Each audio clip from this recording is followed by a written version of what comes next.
What the hell? Let's do it. That's the spirit.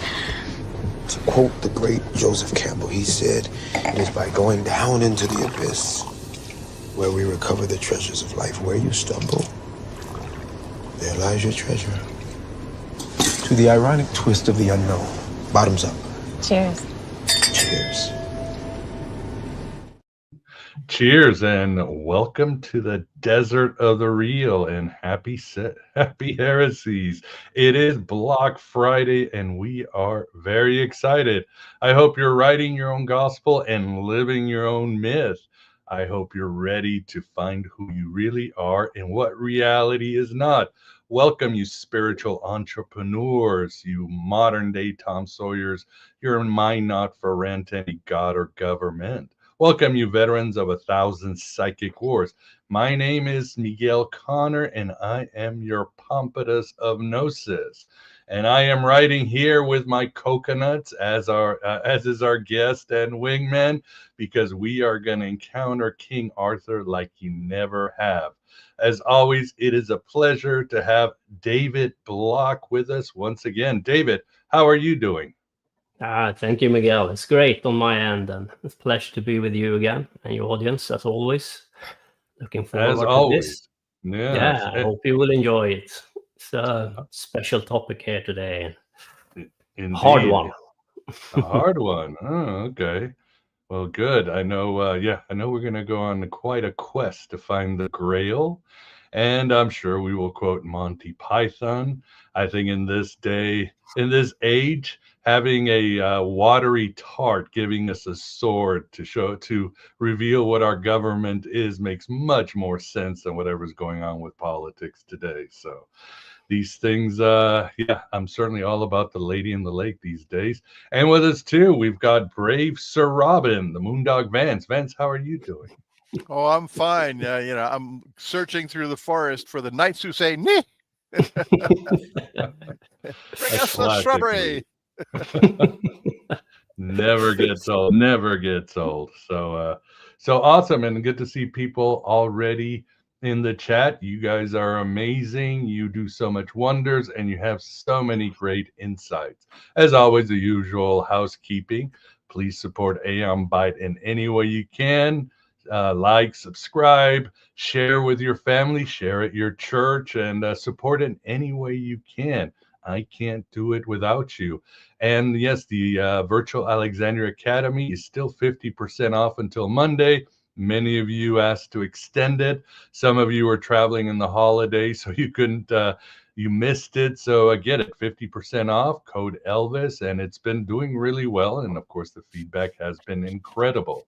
So get that comprehensive Gnostic education from ancient times to today's modern Gnosticism, Philip K. Dick, UFOs, Carl Jung, and all that. So that's really all I got. Yes, of course. No, of course. The jokes have to come. Hello, Graham. It's just a flesh wound. Yeah, we've all used it in our lives. It's so quotable.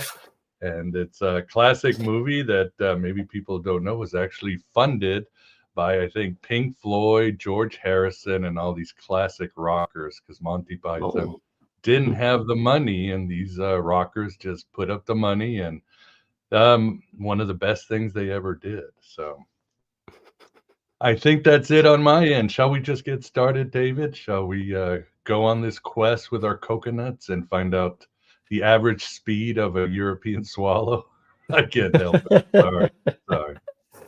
I will not crack that nut, but maybe some others. Awesome. Well, here is the presentation. Thank you. Let's get going. Yes, the Arthurian legend, and of course, it's a lot of different theories about this legend and ideas, and I cannot bring all of them up, and we have a time limit, so I will try to focus on the Grail and what it means, but I will give you some different perspective on who Arthur was and so on. But I will not go into that.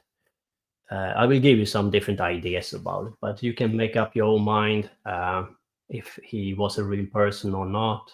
I will bring up some different authors and tell you what they think about it.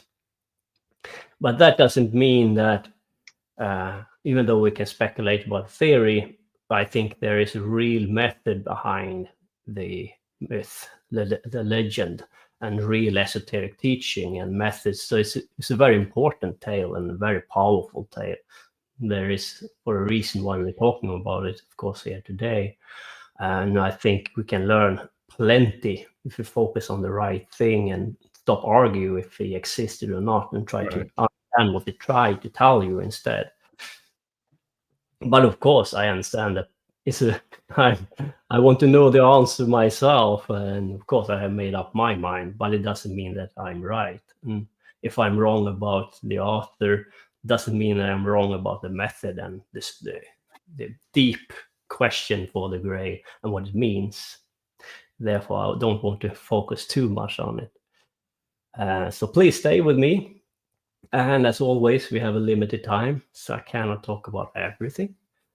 But in this one, I've used a lot of different authors. I want to mention them. Lawrence Gardner, Ralph Ellis, Maurice Cotterell, Joseph P. Farrell, Jason Reza Giuliani, Wayne Herschel. And the esoteric people I use here today is Mark Allen Smith, Kenneth Grant, Carl Stone, and the gentlemen and ladies on Become a Living God. So let's start with the first chapter. Or maybe I should present the chapters. I skipped it. In chapter 1, Edom and Legends of the Fall. Chapter 2, In Deep Waters. Chapter 3, Knights Templar. Satana Dead in Water. Arthur and Canis Major. The Green Man. Excalibur and Merlin. The Apocalyptic Animal. Oath of the Witch God Eternal. The Grail of Knowledge. The Grail of Memory. And the Grail and the Womb. So we'll go through 12 chapters in this presentation. So let's start with the first chapter, the Arthurian legend, Edom and Legend of the Fall. I've talked about Atlantis before, and it's good, of course, to watch my previous presentation about it, but I will make a short presentation of what I've said before, and it's the fact that we had an Atlantis period, and that period ended probably 12,500 years ago. And after the fall, humanity went through a period of loss of memory, loss of method, and it had a long period where we tried to start up civilization again, and humanity was at loss. And I think we should go back to the knowledge, the esoteric method and knowledge we had during Atlantis time. Doesn't mean that all of that was good, but we have to sort it out. What should we keep? What should we take away or neglect? But this is a huge thing, and I want to go back to that because I think the Arthur legend is about Atlantis and going back to that time before the fall.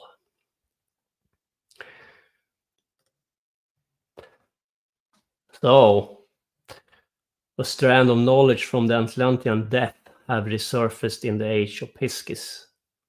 Do you have what it takes to find it? Are you a metaphysical warrior? Have you forged your weapon for battle? This is the path of the warrior. Excalibur is waiting for you. This is either the end of or the beginning of your journey. Man will know Eden, but he will know hell first through the course of his evolution. Hecate. And this is not a journey for the faint of heart. This is a warrior's journey, of course. And that's the reason why you have a lot of warrior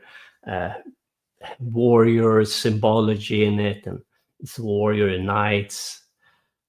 It's a Mithraic path in that sense. It's a struggle, hardship. It's not a new age path. So, who is the kings of Edom? The kings of Edom are not, as some have theorized, the Hebrew kings of Israel, nor are they the rulers of the Cliphotic realm of the witch gods. Edom was the first Eden. It was the Atlantean realm. Its words and the Atlantean gods who rule them lie below the Cliphotic tree of knowledge. They are the forgotten ones. The first Eden has become a realm that is only entered by those who are chosen by the gods of the Trident to follow this path of eternity. To enter the realm of the kings of Edom is to know the Atlantean gods as teachers, testers, and guides to either eternal power or damnation. The soul who aspires to stand at the side of the witch gods for all time must enter the realm of the Atlantean depth to undertake the oath of the witch god eternal. Mark Allen Smith.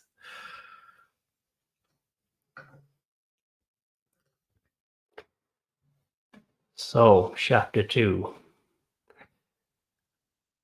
In deep waters.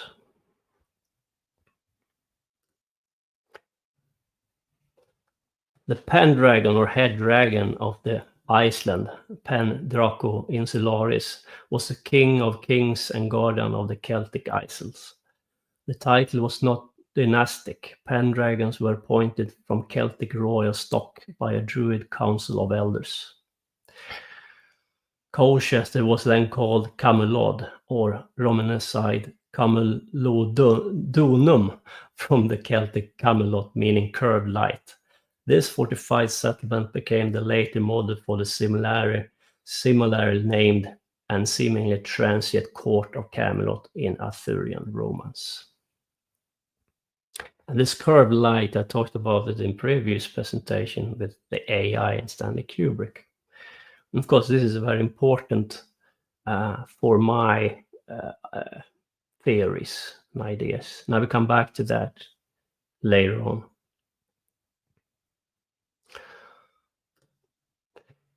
And this is the word from AI. We can use AI to our advantage, right? So this is how AI describe the word Camelot. Mhm. 1. Camelot as a place. Mythical Camelot. In Arthurian legend, Camelot is a legendary castle and seat of King Arthur's court.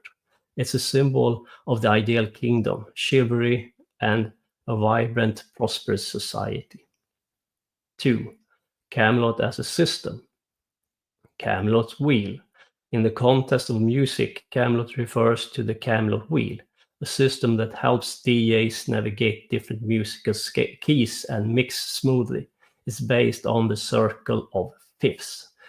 And this circle of fifths is very interesting because then you have the pentagram and the number 5 there. And this is very important. And I will come back to it many times in these presentations. I hope you don't get bored with the pentagram and the number 5.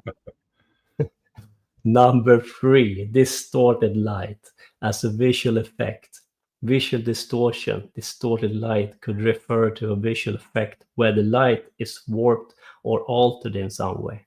This could be due to physical phenomena like refraction, or it could be a stylized effect used in art or media. And 4, distorted light as a symbol, symbolic meaning. Distorted light can be used metaphorically to represent something that is not as perfect or as ideal as it appears.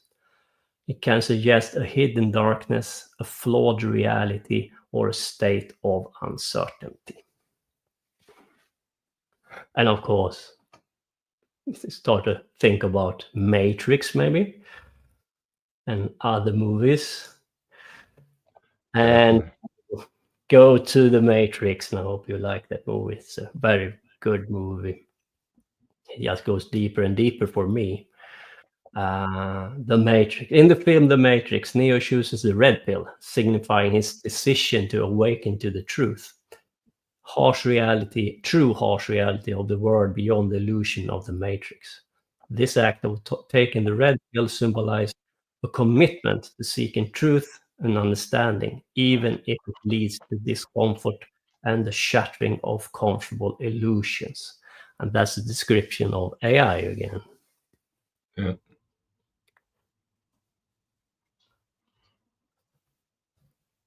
So we have a man, Andrew Godowski, I think he's a director. He talking about Matrix in, the very exoteric view or analyze on the movie. But Godowski sees allusions to Christ, including Neo's virgin birth, his doubt in himself, the prophecy of his coming, along with many other Christian references. Amongst this possible allusion, it is suggested that the name of the character Trinity refers to Christianity's doctrine of the Trinity. Of course, this is just exoteric understanding.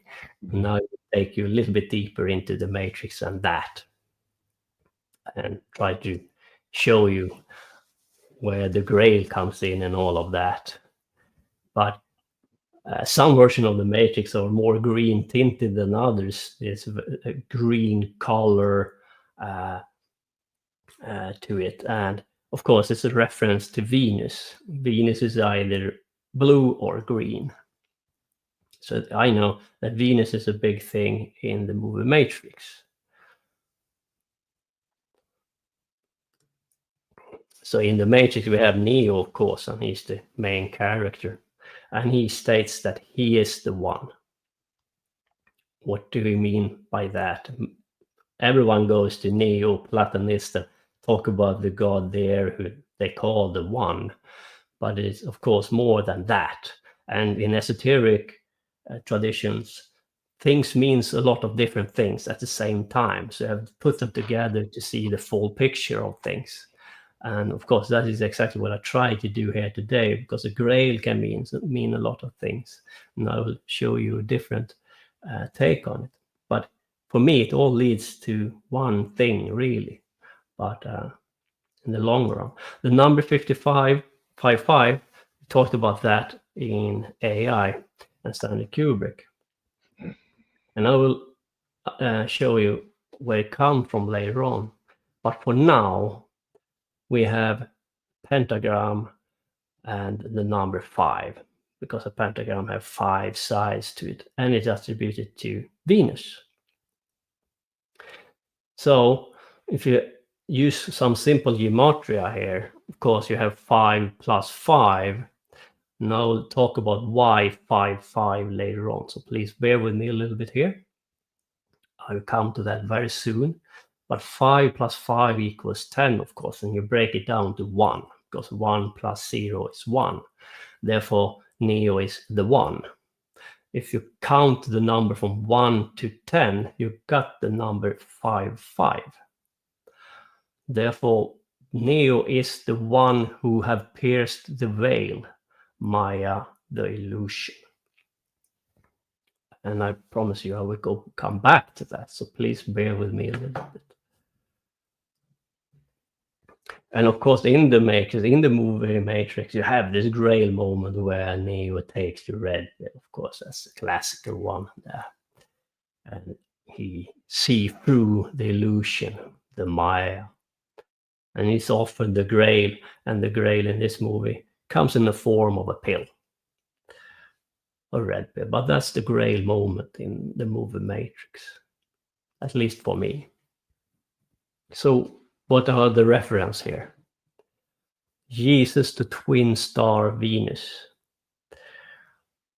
A shrine from the cathedral at Guadalajara, Mexico, showing the newborn baby Jesus beneath a twin star, together with Mary and Joseph. Silver spheres mounted on urns, either side of Jesus, represent the various manifestation of the planet Venus as the morning star and the evening star. Joseph and Mary hence introduce Jesus as the twin star Venus. Therefore, you have 2 Venus, or 5.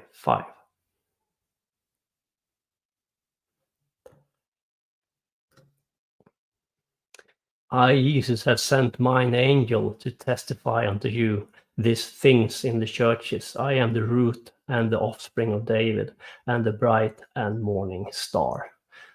That's from Revelation 22:16 from the Bible, the New Testament, of course. Therefore, we know that Jesus has something to do with Venus and the morning star as the twin star Venus, or 5-5.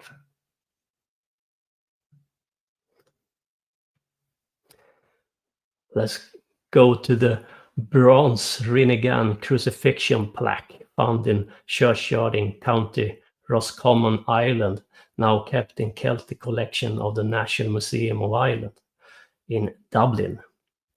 The scene shows the crucifixion of Christ with, on his right, Longinus, who pierced the side of Christ with his sword. Stephaton, to his left, carries a vintage-soaked sponge on a reed to the lips of the Christ. The two angels above represent twin star planet Venus, the morning star and the evening star. So you have two angels besides Christ's head in this Rinnegan crucifixion plaque.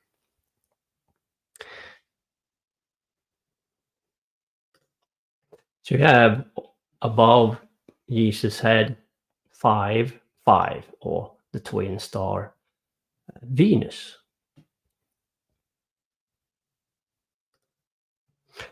But something is above his head, and some people will say, well, that's the cross, of course. Well, but if you look closer, you also see circles, Celtic circles, and it's something within the cross, within the wooden cross.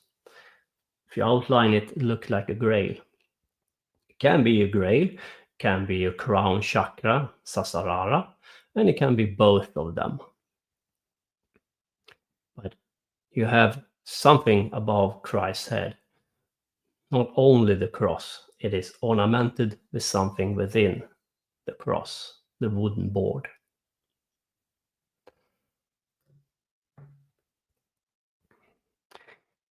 So highlight the difference between soul energy and godly energy. Soul energy is godly energy, solar energy, which is attached to the heart of man, whereas halo energy is pure godly energy, light.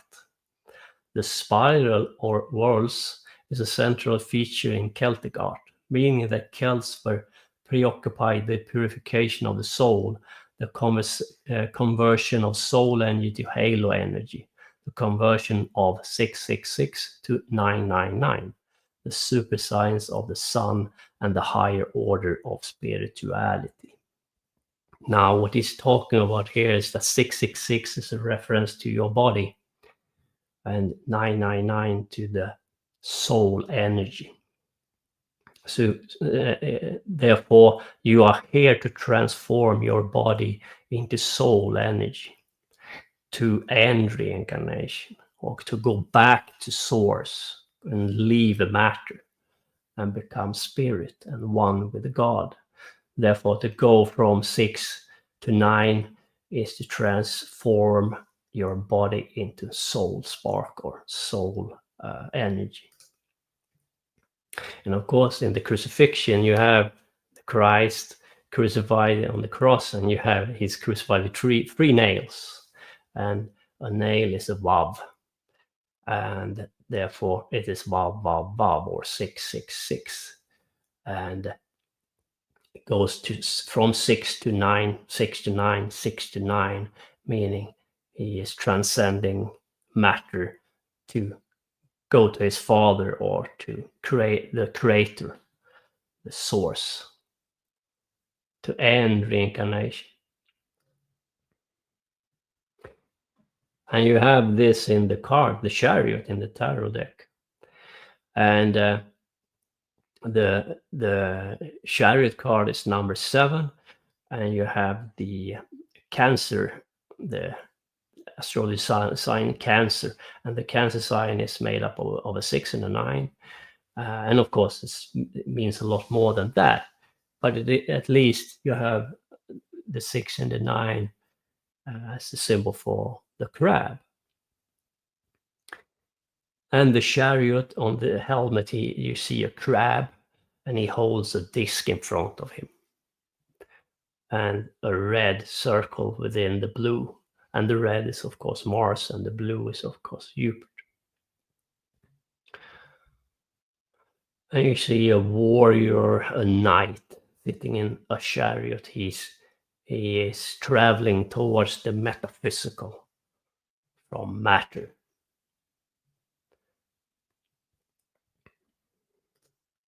And the chariot is, of course, a very powerful symbol, and I will come back to that as well.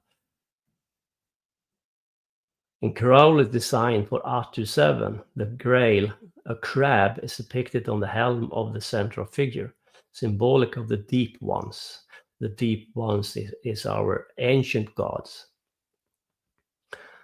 like Cthulhu and Dagon and those gods. In the earliest known zodiac, the sign of the crab was preceded by that of the beetle. The beetle is emblematic of a type of evolution destined to supersede on Earth the present human life wave. The bearer of the Grail depicted on the R27 may therefore be identified with the bringer to Earth of the Sangreal, or blood royal. Kenneth Grant. So you have in tarot deck a lot of Grail symbology. And of course, the Golden Dawn was a lot was into this Grail myth and Arthur myth in their teachings. And you can see the Grail mythology in the tarot deck if you know where to look. So we have 5-5 above Christ's head, and you have the Grail cup above his head, maybe. If you want it to be the cross only, it's up to you. But for me, it means that we have found the Grail here, because if you mirror 5-5 and put them together, it creates the Grail. So you have the two angels on either side of Christ's head, and you have, and it becomes the Grail above his head. But it can also mean the Sasarara, the crown chakra.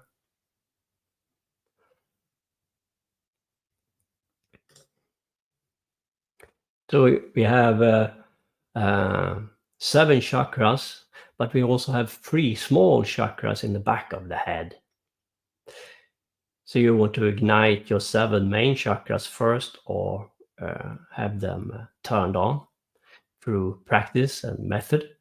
And after you have turned on the 7 main chakras, you will notice that you have 3 small ones behind your head. And you see Baphomet hold up his hand, and he holds up 3 fingers. And that symbolize many things, of course. Not only the 3 small chakras in the back of your head, but it also symbolizes Orion's belt, 3 stars pointing towards Sirius and Aldebaran. You can make that claim, and I will talk about it later on. But the 10 chakras, the 7 main one plus the 3 one in the back of your head, leads to an 11th chakra that is called Sunyata. And now you have the number 11, and 11 is the number for Darth, the hidden Cliffa, leads to the Cliffotic tree. In other words, now you have turned on your dragon eye that can pierce the veil through the Sunyata chakra, and the 3 small ones in the back of your head plus the 7 main ones.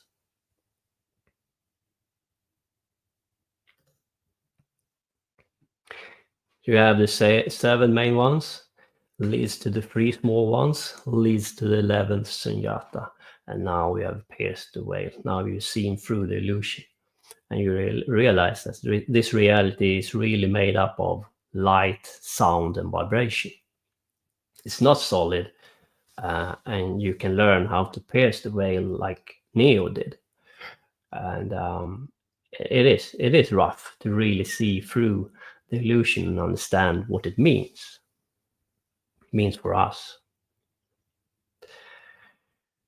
And of course, all the symbols leads to the Knights Templar, and Knights Templar is a big thing in the Grail mythology in Arthur.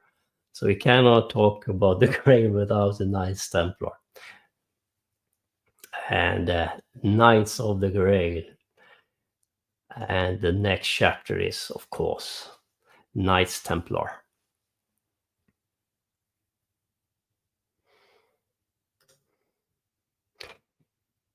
Knights Templar. Significant within the Grail romance is the influence of the Knights Templars, the poor knight of Christ and the Temple of Solomon. As constituted in the early 12th century under the Cistercian patronage of Abbot St. Bernard de Clairvaux, although intermixed with Arthurian knightly characters such as Gawain, Percival, Lancelot, and Galahad from the different era, the Templars were said to be the guardian of the Grail heritage. Therefore, we know that Knights Templar is a big thing in this mythology. The Knights featured particularly in the high history of the Holy Grail, also called Parlevau's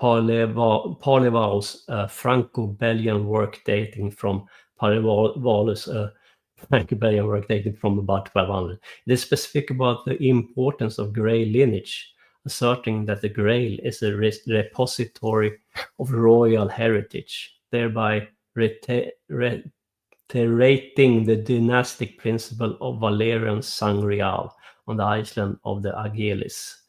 Parzival is met in Glass Hall by two masters. One acknowledges his familiarity with the Parzival's royal descent. Then, clapping their hands, the masters summon 33 other men who are clad in white garments, each bearing a red cross in the midst of his breast.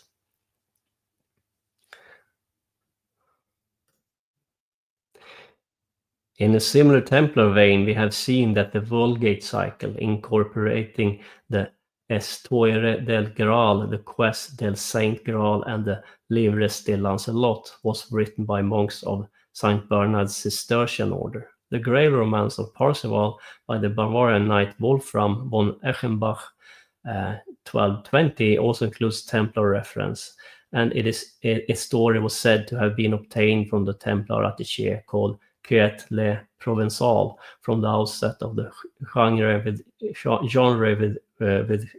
Chrétien de Troyes Le Conte del Graal, the story of the Grail. The Templar influence was evident. And I think it's clear for everyone that the Templar is a big thing in this. And we also have, of course, one more big thing in the Knights Templar is the Baphomet. And I think everyone is talking about it. And according to some, it's pure evil, of course, and they don't understand what it symbolizes. But here you have Baphomet with his 3 fingers pointing to the moon. On his chest, he has the pentagram, upside down pentagram, and you have the fire above his head. And you also have an upright pentagram on his forehead.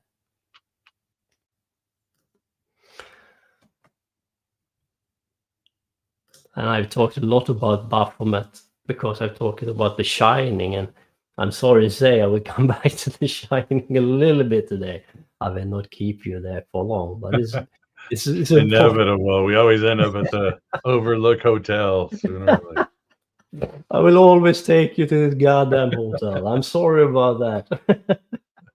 Hopefully the last time around. Anyway, no. I already pointed out the fact that you have the pentagram, the fingers, the moon, the upright pentagram, and the fireball at Baphomet's head.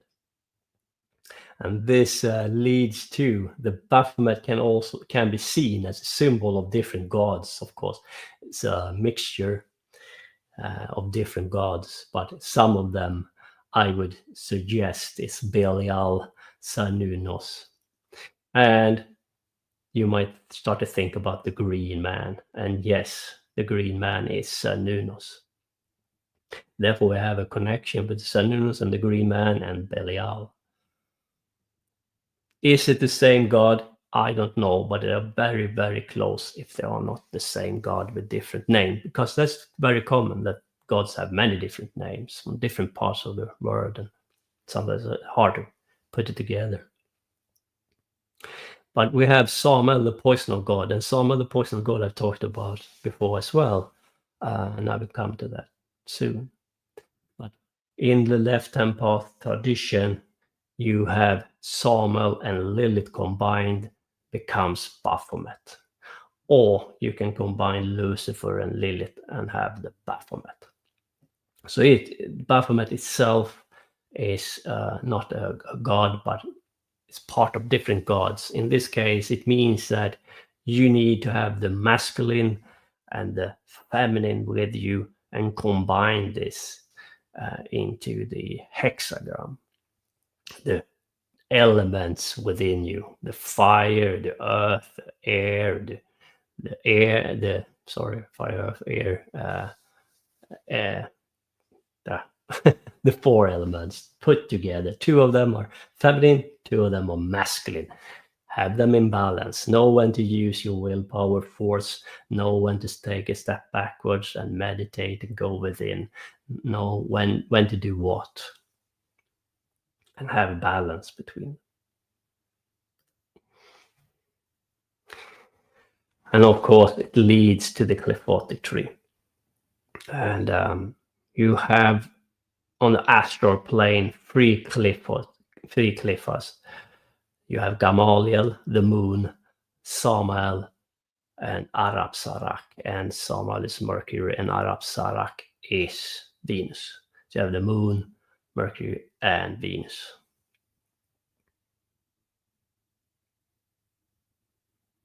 And Lilith, of course, is number 10, the last cliff, where the journey starts, of course, in matter. On this crucified Christ, you also see a DNA spiral, or this famous entwined serpents going up to this Celtic spheres. And for me, it is the Kundalini serpent and the heart chakra, Anahata, and DNA. And we talked about the heart chakra, Anahata, and how important it is to have it with you on this journey. Otherwise, your journey will end. You need to activate the heart chakra and push it up further towards the root chakra, the Vishuddha, and the Aina, and the Sasarara.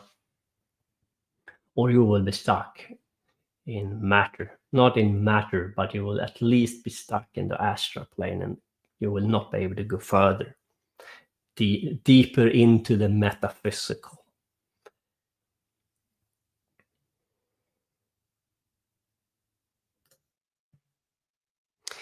So the crucifixion of Christ, talking about this swirling Celtic pattern, and talking about the Rinnegan crucifixion plaque still, and we talk about the heart chakra energy of Christ corresponds with the sun magnetic fields. That means the soul mirror image. Markers indicate that the heart chakra energy represents the soul in man. The halo chakra differs from the crown chakra in that each spiral is rotated by 90 degrees to its neighbor, unlike the soul energy in the heart, which is a mirror image that cannot be obtained using rotation.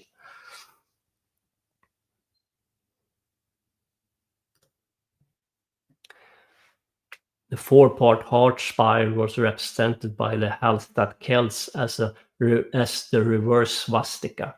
The 3-part halo energy spiral arrangement refers to the solar wind of the equatorial field sector neutralization. Those who increase their own soul voltage during their lifetime on Earth go to heaven.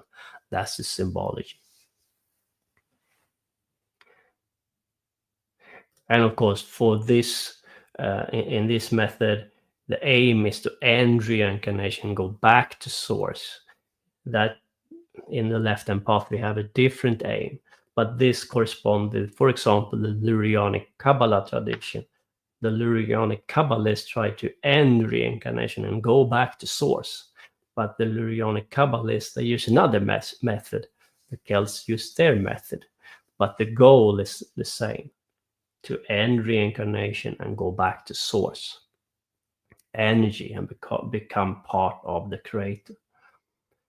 Therefore, to go from Lilith to Thagirion, and Thagirion is the sun, the heart chakra, and beyond.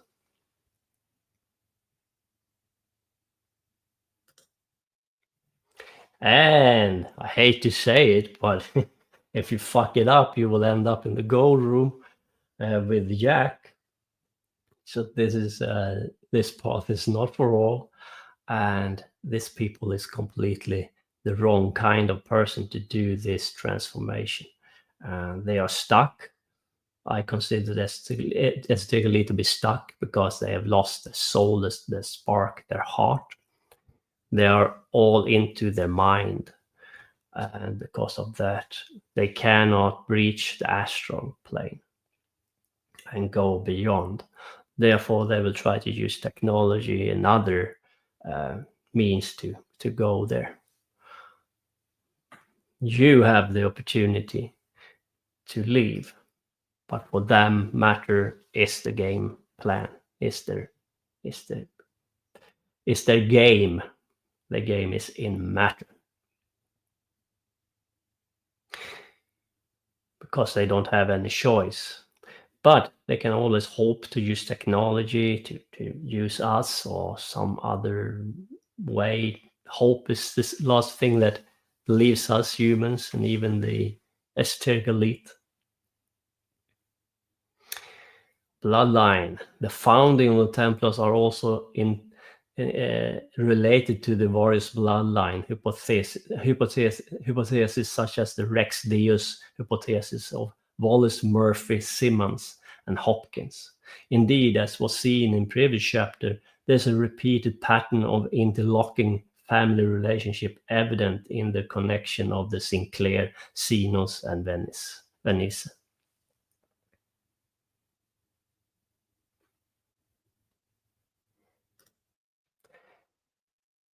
Dead Sea Scrolls. Many of the other sites listed in the Copper Scroll were excavated by John Allegro, the Dead Sea Scrolls scholar.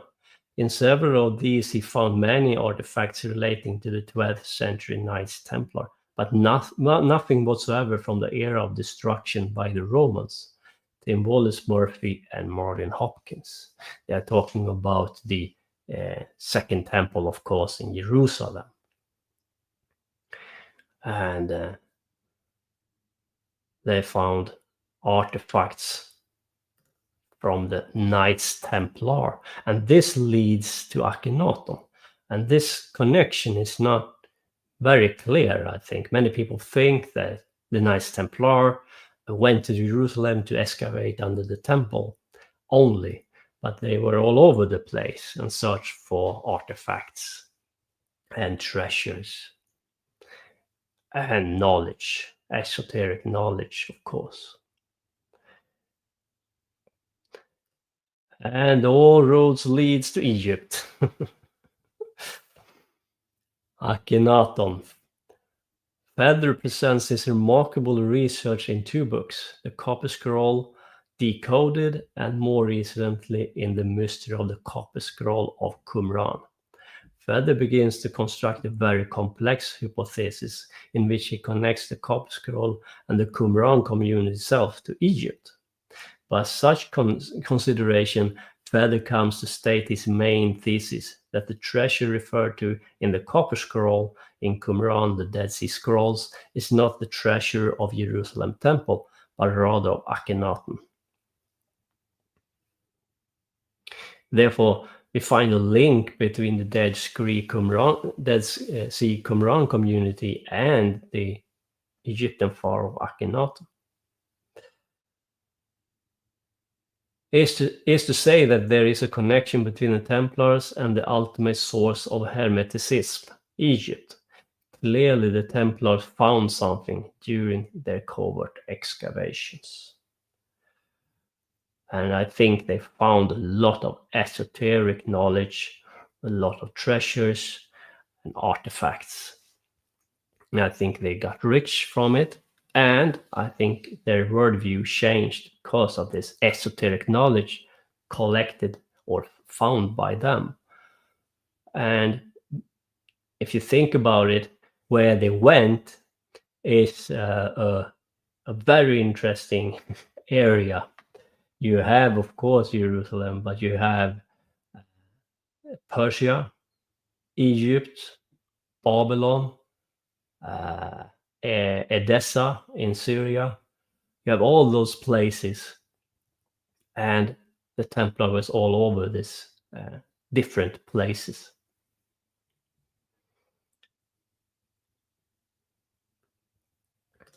And they search for something, and they search for knowledge.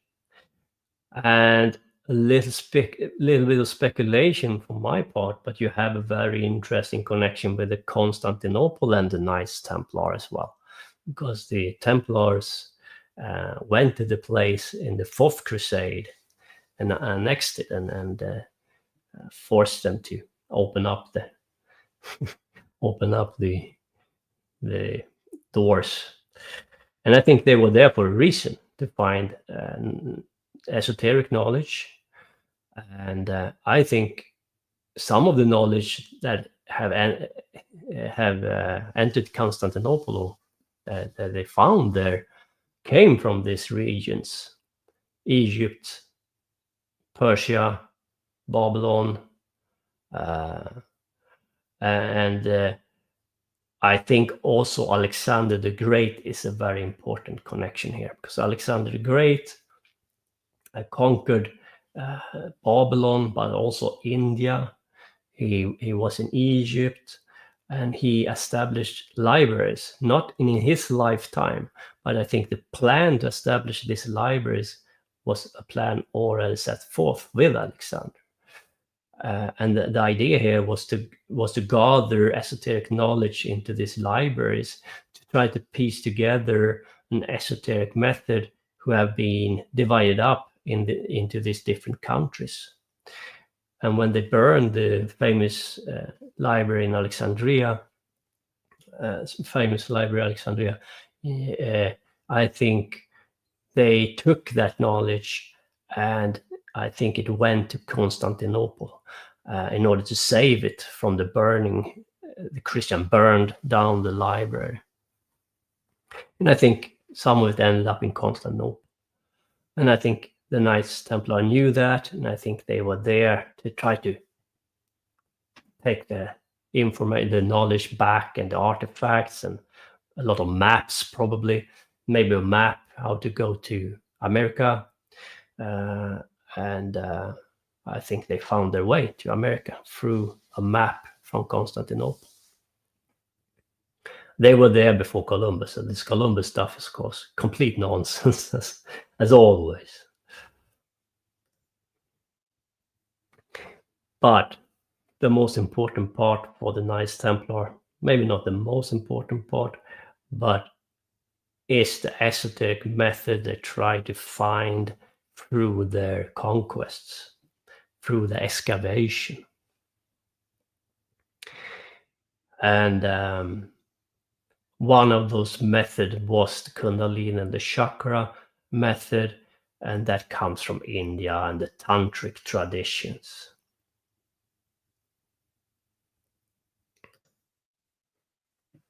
The left-hand path is from India, from the original Tantra. The original left-hand path is Kundalini chakra, is Tantra, is the Indian feminine left-hand path.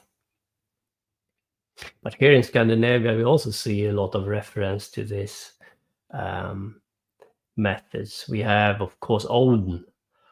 And most people believe that Odin is the All-Father, he's the gods of the god, but I view Odin more like a Merlin character, meaning an esoteric master who tried to figure out how to leave the Matrix or to gain power in the Matrix.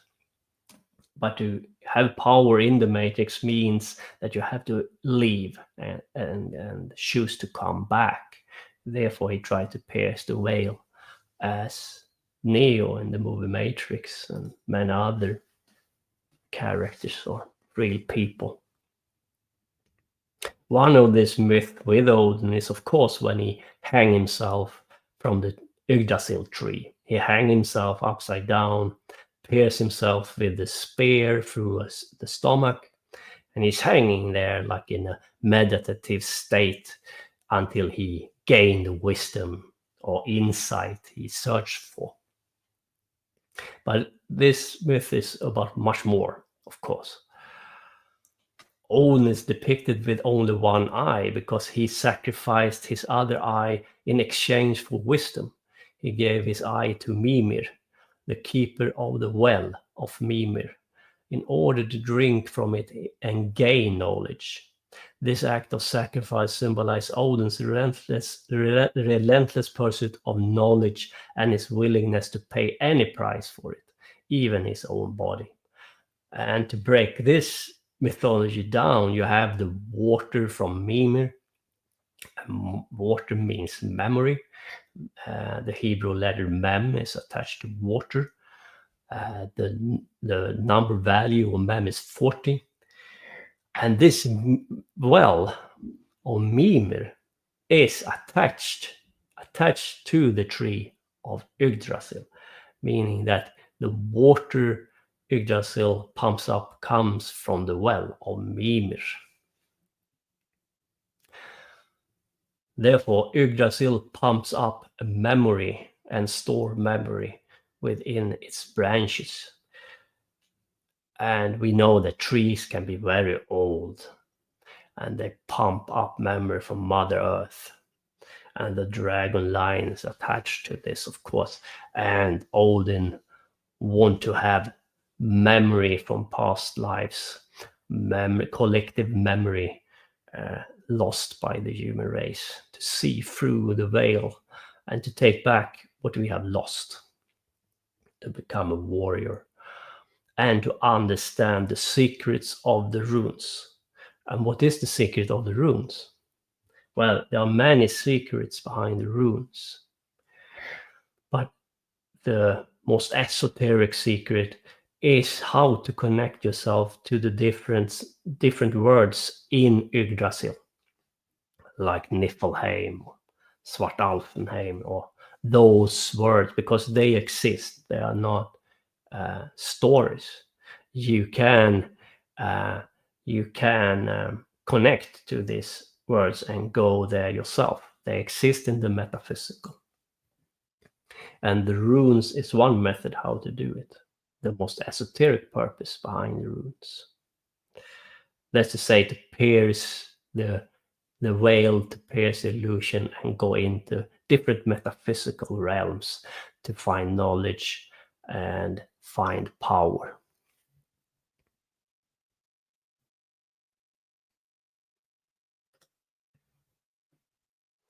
Chapter 4, Satana dead in water.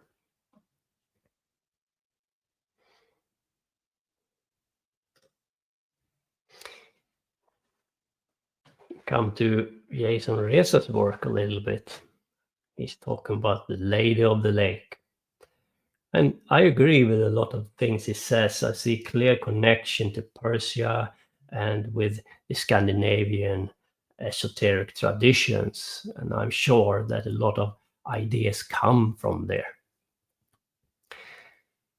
This goddess figure, variously known as Anahita, Artemis, Satana, or as an arch-gorgon such as Medusa, was revered as the mother, lover, and initiatrix of Mithra himself, or of the Mithraic hero. The opening chapter of this study also discusses how this form of spirituality, in which terrifying sacrifice, ritual intoxication, and ordeal by fire, the sacred sword, the Holy Grail, and Lady of the Lake played key roles.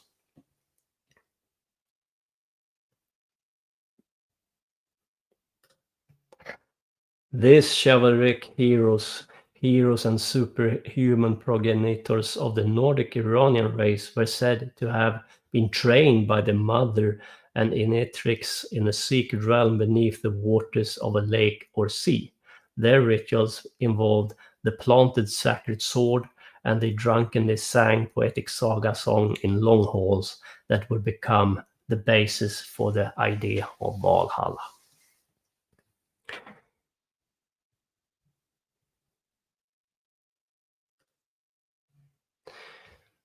Scythian invasion of the Median kingdom likely led to the settlement of this region by Scythian, whose totem was the wolf. The totem was the wolf, and the arch Gorgon Scythian worshipped was, according to me, Hecate. And Hecate is portrayed with two wolves, and she holds fire in her hands. Therefore, there is a connection between Ladle Lake and Hecate. And I think that what Ladle Lake is a combination of Hecate and Lilith. Lilith is said to lay underneath the Red Sea.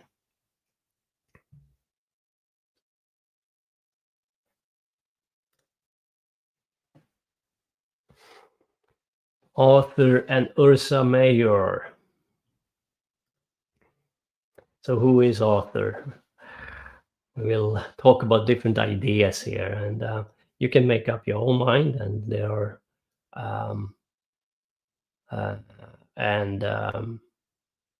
for me it's not that important, but there are clear connection between the character Jesus, and I have a complicated take on the character Jesus. I think, as always, or also very often, he's made up of different characters. There were different Jesus, and with different methods and different ideas and different teachings. So why were the Norman French so interested in King Arthur of Britain? The answer surely is that Arthur was not a British king. He was a pan-European king whose life and history had been brought back to Normandy following the First Crusade. And here, once again, you have a connection between the Knights Templar and the Crusades. And this is our Ralph Ellis ideas and theories. And according to him, Arthur never existed. Lawrence Gardner have another idea and have other theories.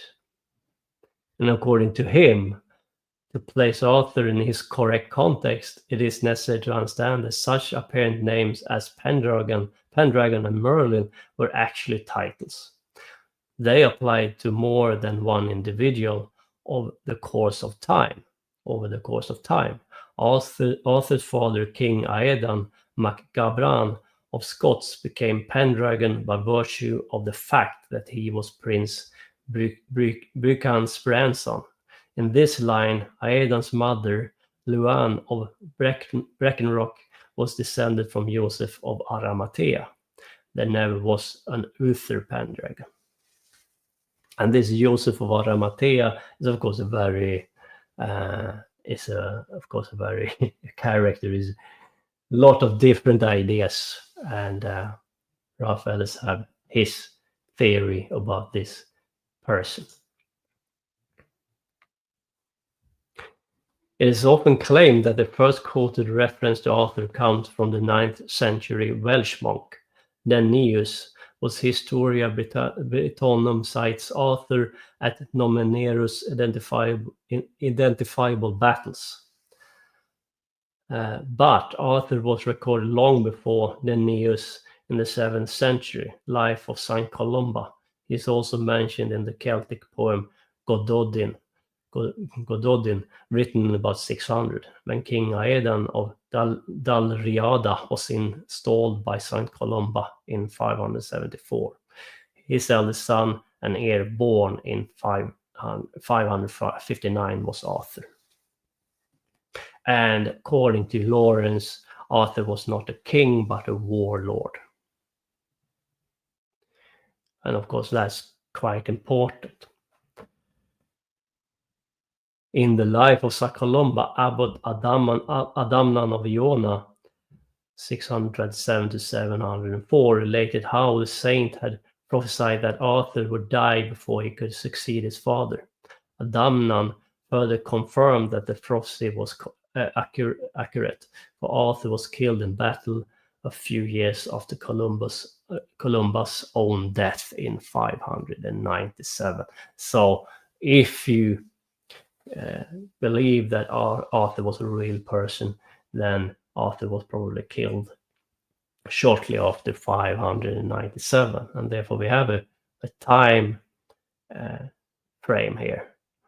And this is the time after Roman soldiers had left England and left the English to fight for themselves and try to start up their own civilization and fight the Saxons and other people who threatened their society.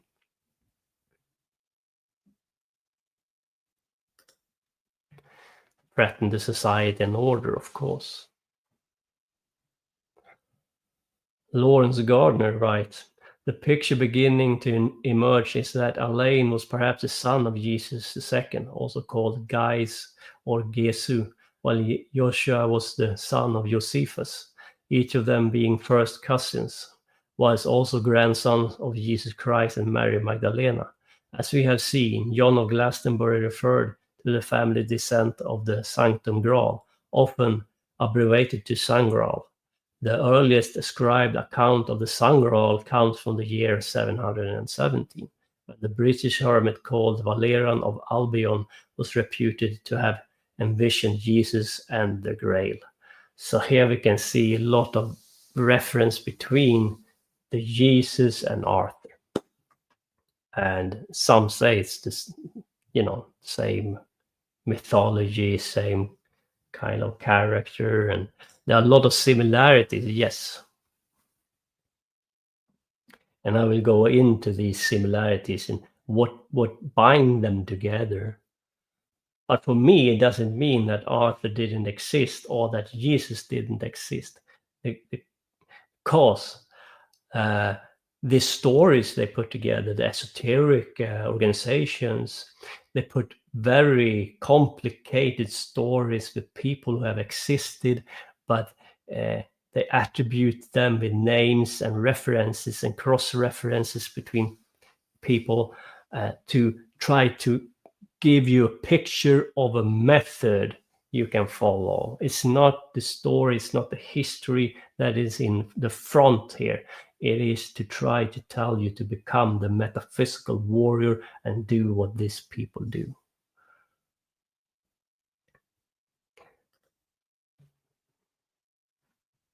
The name Arthur. It has been argued that the name Arthur is derived from bear.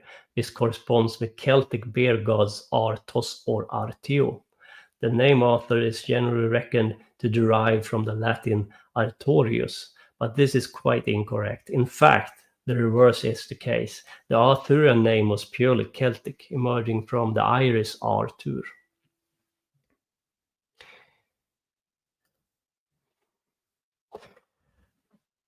Let's go back for a second to Kenneth Grant. Henry Lincoln's research revealed a connection between the clan Plantard and the occult order of Sion. The Armageddon's crest of the clan includes 2 bears. The name Sion equals 156, which is the number of Babylon, the scarlet woman who collects in her grail the blood of the saints. And he's referring to card number 11 here in Crowley's deck, the Thoth deck or the Tahuti deck, and the number is 11. And as I talked about the number 11 before, the number 11 is a very esoteric number. And the card is named Lust in Crowley's deck. And you have a lady top of a beast, and she holds up a grail or a cup, and it explodes with serpents and energy. And according to Kenneth Grant, that's the Grail of the blood of the saints. What does he mean by that? In this card, you see this beast, this lion is trampling over saints. What Grail is trying to tell you is that you should trample over the people who are considered to be saints by, like, the Christians. No, that is not what we should look up to. This is not a path of admiration or look up to other people, but this is a path you should take up on your own. And it is full of lust, and you have to be prepared to maybe use, for example, sexual magic to achieve what you want to achieve. And that's not very Christian, for example. You are not very saint-like if you use sexual magic as a method in order to pierce the veil. But that's one method, right? If you do it right. And of course, people want to, great sex magic. Now we can have a lot of sex and group sex. But that's not what it is at all. It's not eyes wide shut shit here. It's much more complicated and much more hard work into this than just having a good time. It was also because of the astrological symbolism of the great month of Piscis that the father of King Arthur gained his famous name and title, except that popular mythology and history has incongraciously misspelled his name, presumably because they were attempting to translate from the wrong language.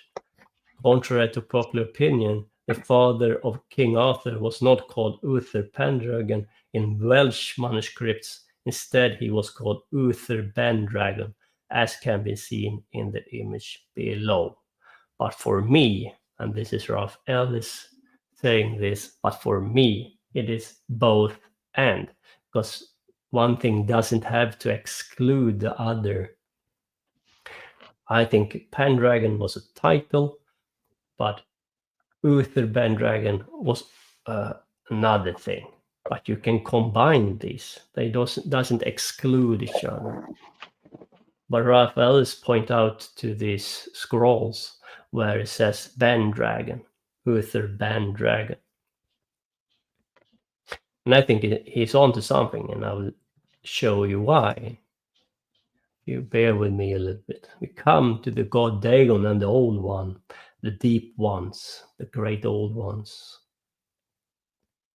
And of course, this Arthur is Ursa Major, but also the dragon, because before Ursa Major was the main constellation by the pole star circling around us, it was the dragon that was the constellation that circled around us. But it shifted to Ursa Major, or the bear constellation.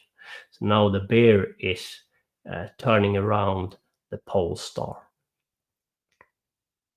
While the peculiar division of Pendragon into Pendragon may not have made much sense to Welsh translators, it would mean much more to biblical scholars. The Ben may well have been derived from the Hebrew for son of, while the dragon most probably comes from Dagon, meaning fish. Thus, the original spelling of Uther Ben dragon would mean Uther, son of a fish, with the fish referring here to the great month of Piscis.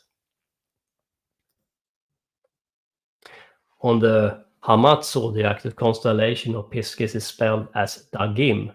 This appeared to be a variant spelling for the Philistine god Dagon, who Diodorus Siculus described as having the head of a woman, but the body of a fish. Thus, Dagon was cognate with Atargatis Ataratahe,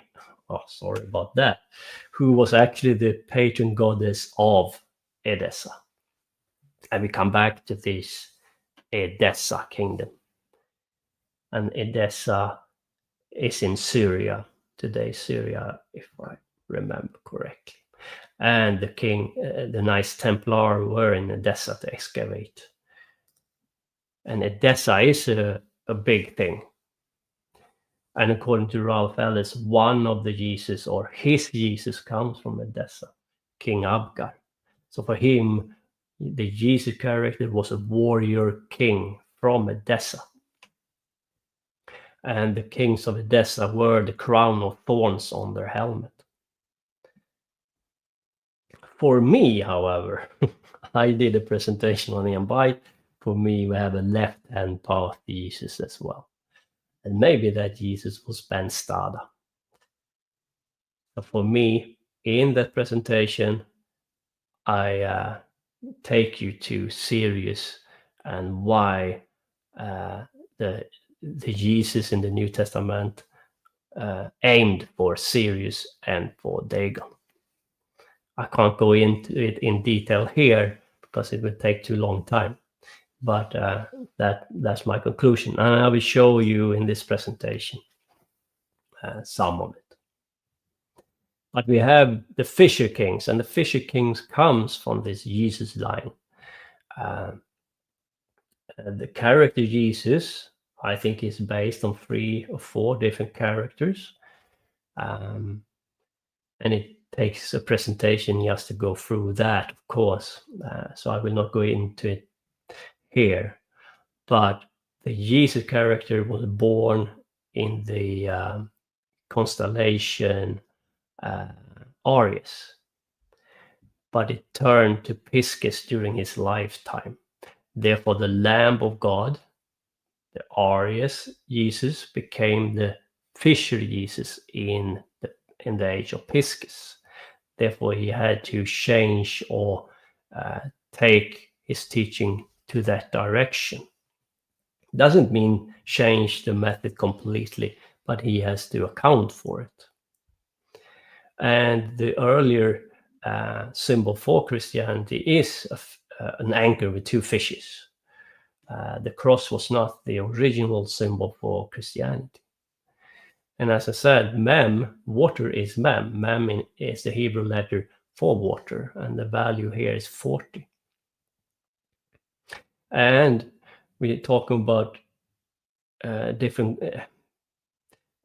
we talk about Dagon, the great old one, the deep ones, but also Enki is attributed to the star Sirius. Enki is an Anunnaki god, therefore it is a little bit tricky. But you have also Poseidon in Greek mythology. And I think Enki, Poseidon, and Ptah is the same god.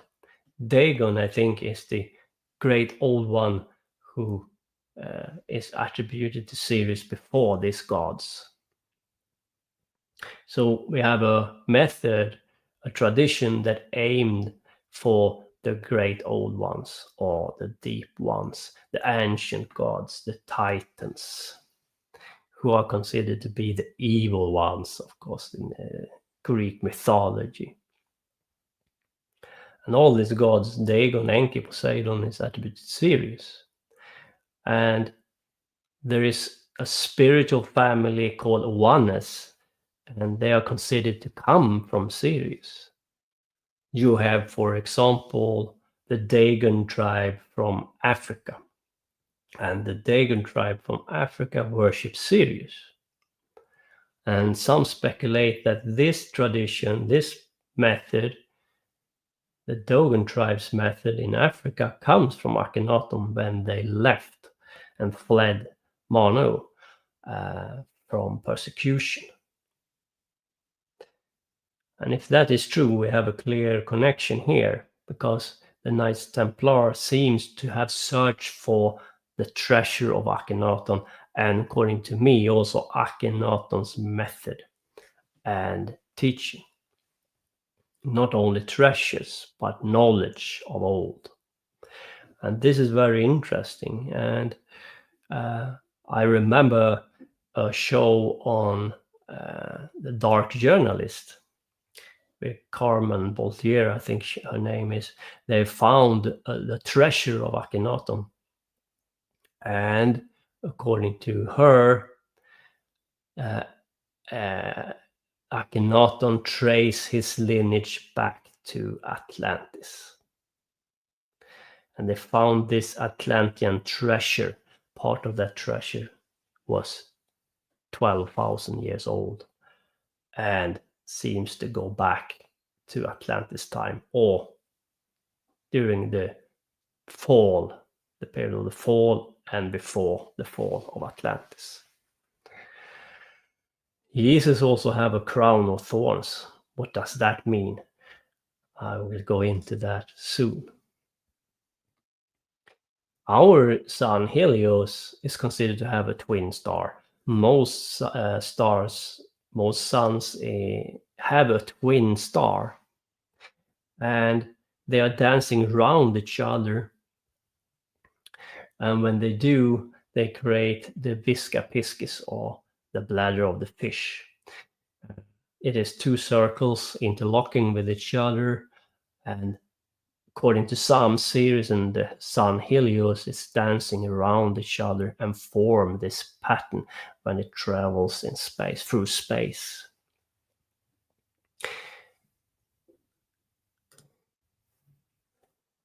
Another very important symbol in Arthur is, of course, the round table. And here we have the round table from Winchester. And this is a copy of the Arthurian original. The artwork is Tudor. And a couple of things that has to be pointed out with this round table is that, of course, you have the 12 knights sitting around this table. And we usually think of the Last Supper with Jesus sitting in front of a table who was squared, but it was probably round. And Jesus or Arthur have their 12 knights or disciples around them, and Arthur and Jesus was probably placed in the middle of this table, sitting in the middle as the sun, and you have the 12 zodiac signs around them. They didn't sit beside them, but in the middle of them, in the middle of the table. Now, the middle part of the table was an open space, so you could sit there. And then you have the disciples or the knights sitting around them. And you can see this table and other artwork as well. You can see this artwork, for example, where you have the Christ or the Arthur sitting, be portrayed as being in the middle of the table. And then you have the astrology signs around them. But what does that mean? Well, it means that Arthur is Ursa Major and that Christ also is attributed to Ursa Major, because the Ursa Major is traveling around the polar star, and depending on time and date, Ursa Major can be seen in different places in the above you among the stars. And we have a similar idea here in Scandinavia, of course, with Thor and Thor's chariot. And Thor has a hammer, and the chariot is drawn by Aries, or two Aries, goats, rams. And in Sweden, we call that chariot Karlavagnen. And if you translate it, it means like a man's wagon. So Thor is this Ursa Major traveling around the pole star in his chariot or wagon.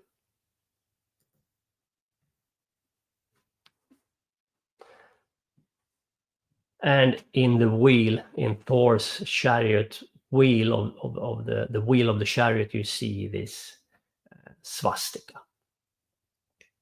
And of course, when the wheel moves, also the swastika moves with it. Turn around.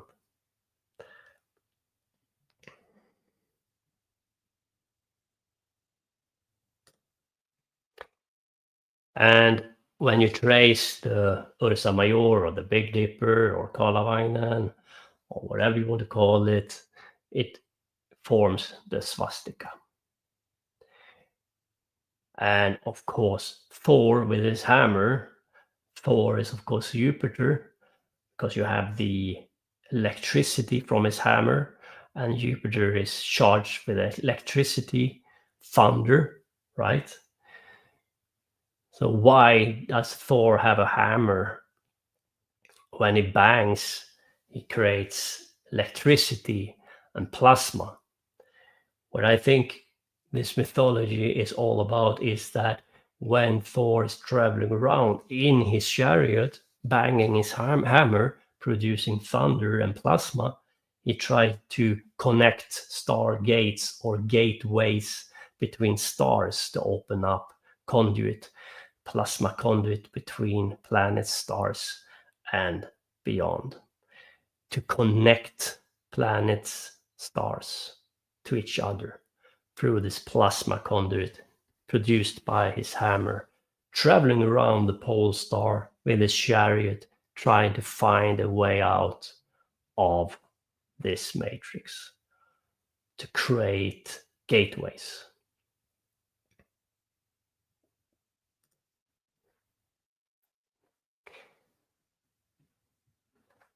So we have the swastika, and of course this is a very important symbol. And of course the Nazis jumped on this bandwagon right away, right? Bandwagon, but they turned it around, of course. Not around, but they flipped it. The solar equatorial magnetic energy field reverse swastika of the Hallstatt Celts, depicting a solar radiation pattern as seen from Venus, before field sector neutralization caused by interaction with the polar fields. Solar radiation pattern from the solar wind, as seen from Venus after field neutralization caused by interaction with the polar fields, the Celtic symbol for man, from the Celtic Isle of Man, a dependency of the United Kingdom.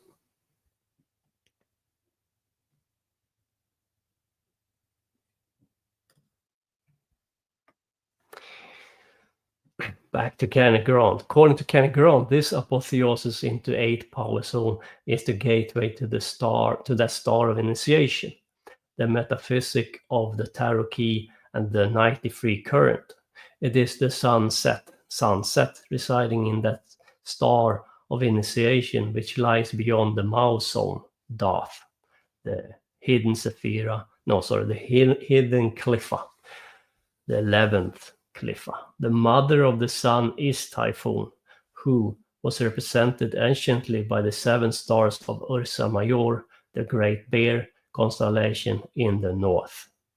Her son, Sirius or Sotis, was the manifestation of the mother in the south, where he represented the 8th and brightest luminary to her 7, the height or culmination of her light as the dog star, the sun set behind the sun Horus.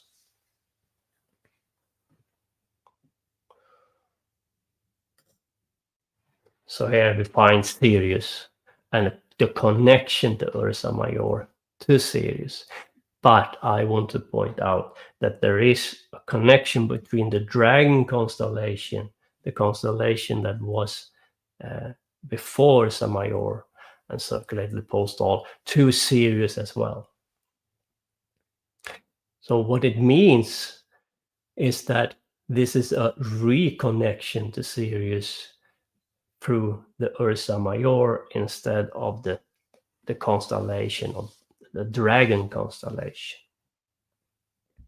They had to trace or create the gateway anew when the constellation, the pole star constellation shifted to Ursa Major.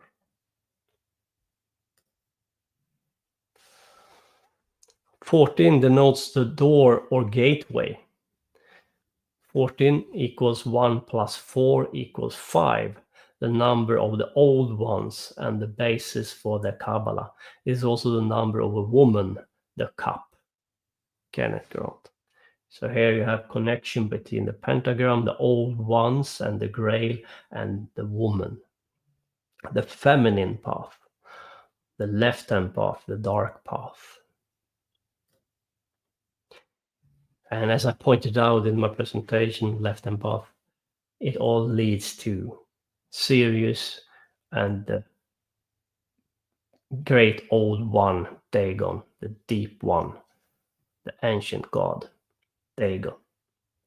And to point out, Dagon is a sea god like Poseidon or Enki. He resides in the ocean.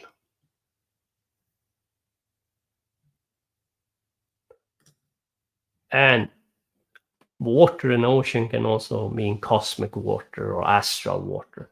Remember, it's not only attributed to matter. It's not only the water you can see, but also a metaphysical water.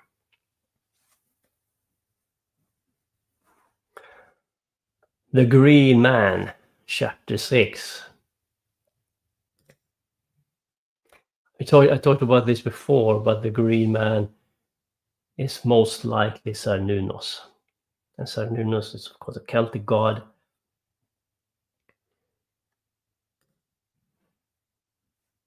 And now we come to the Celtic beliefs and a plaque. Details showing Cernunnos, the Celtic god. The end of the torque, sun, terminates with spheres, representing the various manifestation of the twin star Venus as the morning star and the evening star. Cernunnos is hence associated with the sun. On his head he wears the horns of the stag that sheds its antlers annually, associating the stag with the sun, light, and God. The stag is the eponym of Jesus. The antler also resembles sprigs of thorns, and close examination shows Cernunnos wearing a twisted band around his forehead.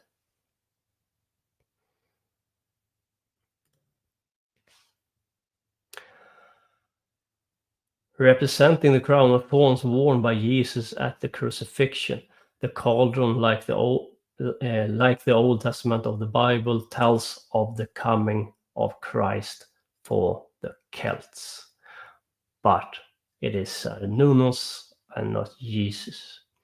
And he wears the crown of thorns on his head. And of course, this is a connection between the presentation you had on, Miguel. It was a person talking about Belial as Jesus. And here you have the connection, some of the connection to this, because according to me, you have a connection between Cernunnos and Belial. Right.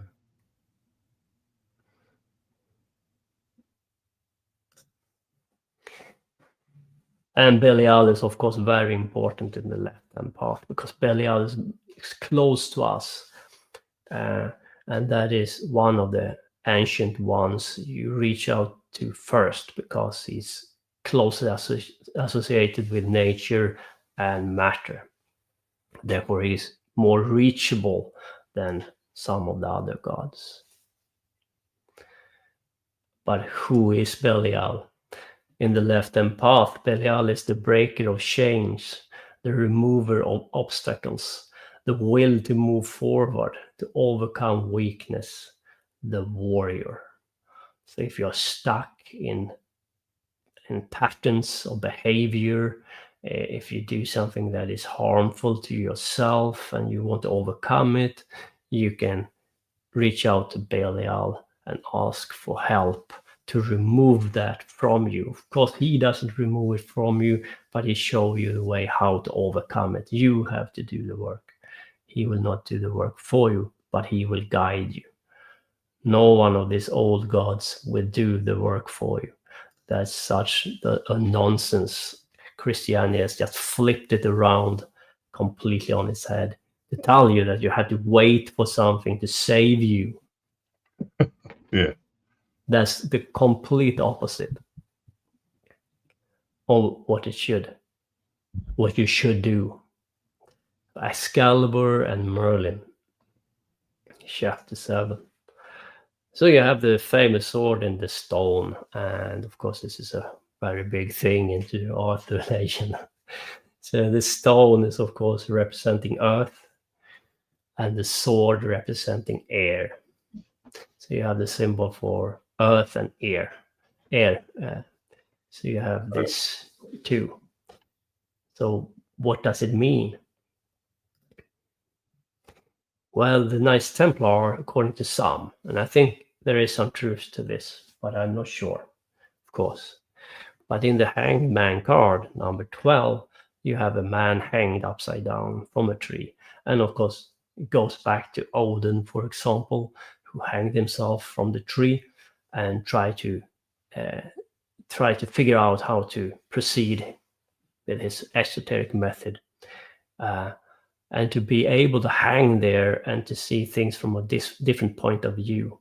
But I also had to point out that the Hanged Man in Crowley's deck, he's hanging with his head over water. And the Hebrew letter attached to that card is Mem. And Mem is water, and the number is 40. And you have a serpent under his head as well. And I think that's the Kundalini serpent.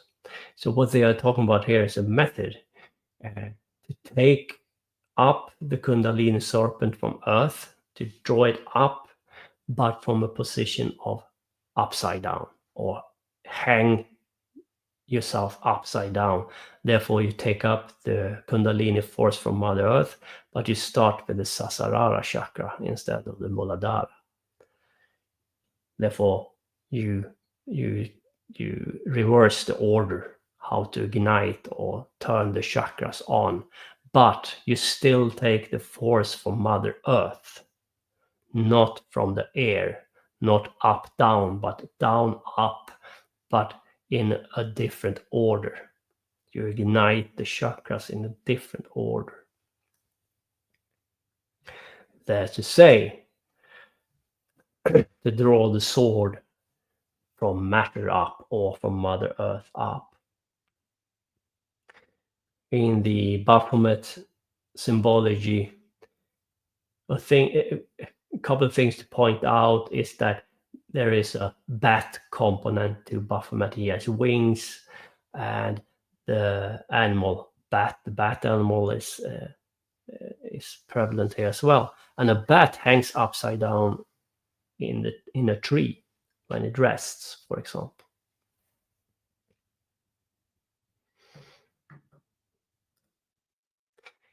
And for a reminder, remember the symbols here. This is very important when we go to the next step. Remember the moon symbol, the fingers, three fingers pointing upwards, 2 pentagrams, and the fireball Baphomet's head. And Lilith is attributed to the moon, Lilith.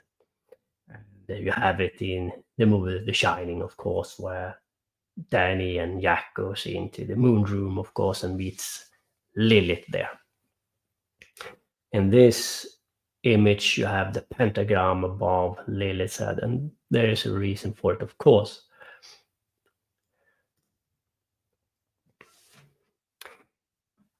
In the Decode of AI, Stanley Kubrick's movie, I talked about Samuel, the poison of God, and the Holy Grail. So you mirror 5-5, put them together, and you have the Grail. And that's the twin star Venus. Where does 5-5 come from? Well, Samuel is considered to be the poison of God. And Samuel is the third caliph.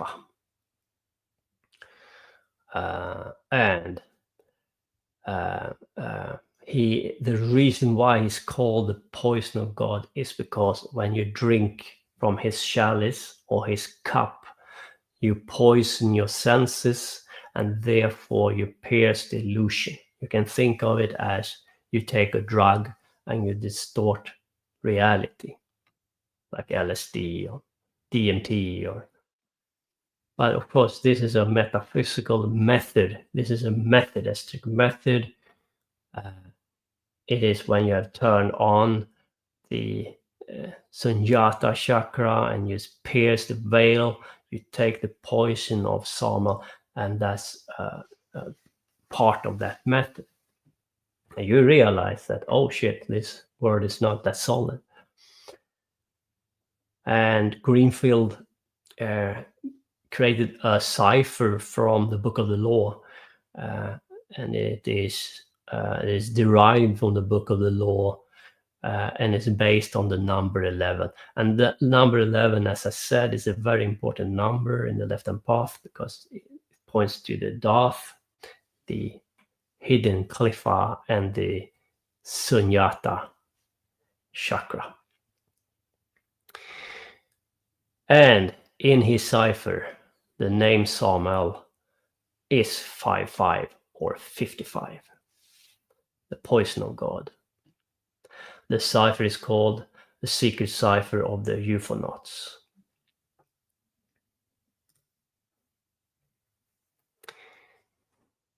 So back to Kenny Grant. 806, the number of Thoth or Tahuti, who as Set is the son of Typhon, the second bear. The emblem is the Calyx Horroris, the cup of horror. So you see there is a connection between the bear and the cup of horror. And this is not a path for the faint of heart. This is the path of the warrior. It is you have to confront your shadow, your darkness, transform it, everything that it is in your way.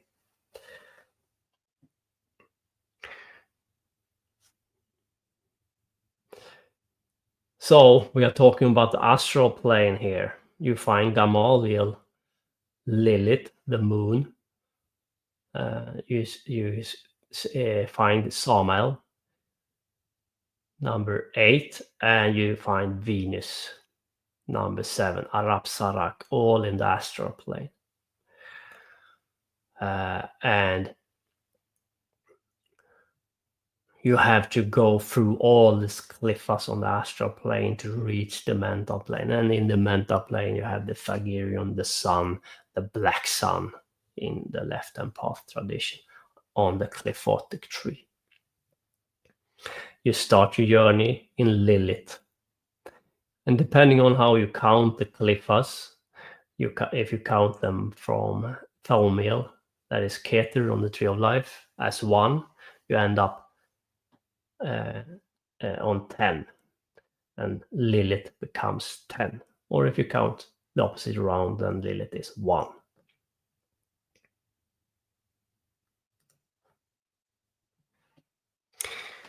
And if you have done the work now, the method, you have taken the dark path, you have become a cosmic sailor, because now we have pierced the veil to the metaphysical. And of course, water is also about astral water. When you travel on water, like for example Noah in the Old Testament, doesn't always mean the water you can touch and see in matter, but it can also mean traveling in the metaphysical. And I call that traveler a boatman. A boatman for me is a person who has pierced the veil and start to go further into the metaphysical to search for some profound truth. The aim is transformation. And I talked about it before, but Thor and his chariot is the Ursa Major. I want to point it out again because I want to deepen the understanding why this is so. So in the Sumerian mythology, you have the war between Tiamat and Marduk defeats Tiamat. Where is Tiamat? Well, in the Superman mythology, it's called Krypton. And Tiamat was probably a planet between Jupiter and Mars. And when it exploded during a war, meaning Marduk defeated Tiamat, it created the asteroid belt. The asteroid belt ends up between Jupiter and Mars. And in Sumerian mythology, Marduk used his wind or his satellite, and his satellite crashed into Tiamat. And Tiamat, Krypton, was a water planet. So it was life there.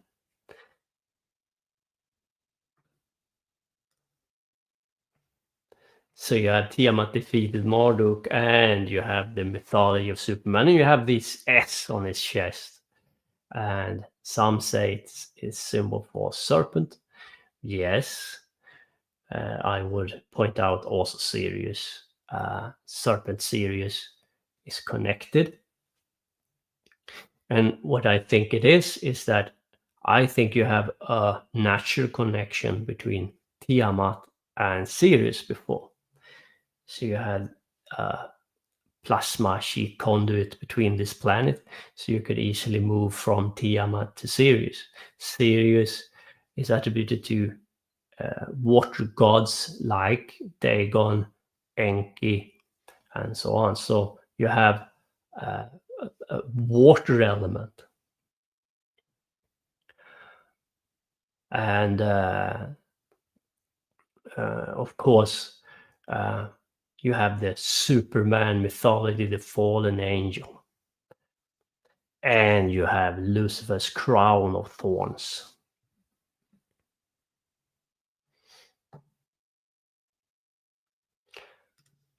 I consider the asteroid belt to be the crown of thorns.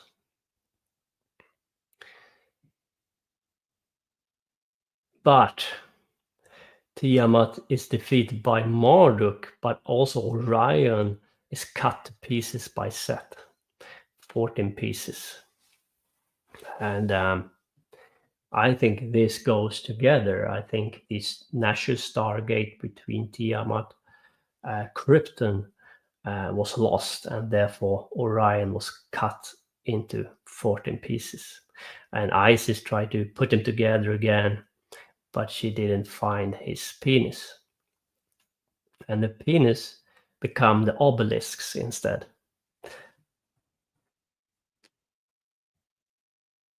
So when Orion was cut into pieces, the natural gate or stargate between Tiamat and Sirius was destroyed, and they had to try to figure out how to connect it again.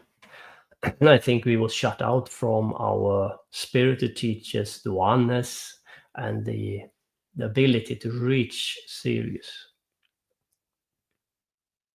In this Soter Sirius symbology, you see a star, a dome, and an obelisk.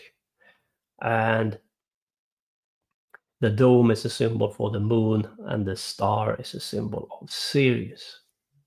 So Sirius, the obelisk, is connected to the moon and to the star Sirius. So let's go to USA for a moment and to Washington, and let's decode the Washington Monument. You see the monument standing in front of a water.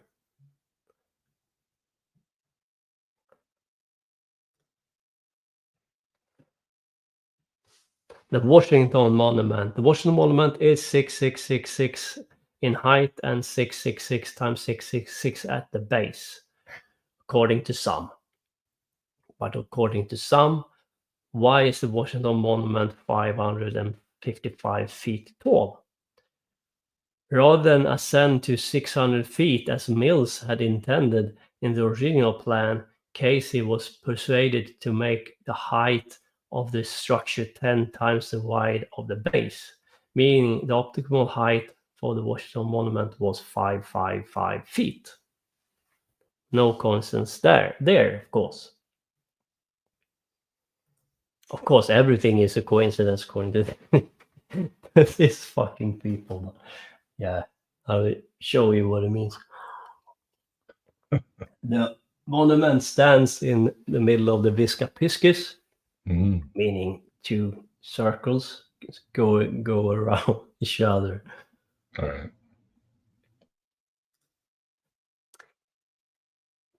Rather than ascend to 600 feet as Mills had intended on the plan.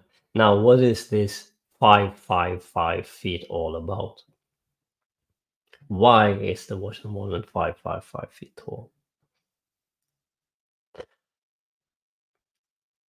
You have 5, another 5, you have the chalice, the Grail, and then you have the Venus star going up from the Grail, the morning star.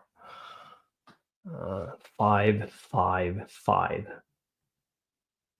And 555 is also an interesting number in Lurianic Kabbalah, because 5 times 5 times 5 times 5 becomes 125.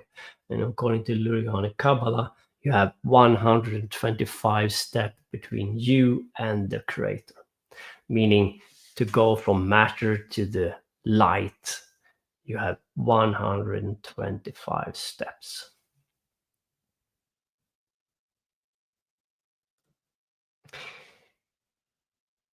And 5 plus 5 equals 10 and becomes 1. I am the one, the morning star, the Alpha and the Omega. I am the beginning and the end. Because if you follow me, it means the end of reincarnation. And it also means the beginning, because the beginning is 1 and 10. Meaning the first Cliffa and the last, or the first Sephiroth and the last.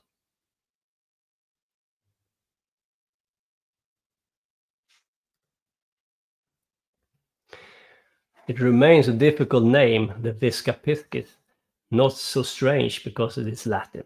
Literally translate, it says vessel of the fish, because it looks a lot like a fish. The figure consists of 2 circles of equal size. The center of both circles are on each other edges. And remember, Jesus was called the Fisher King because he went from the Aries constellation to the Piscis constellation, and they became the Fisher Kings.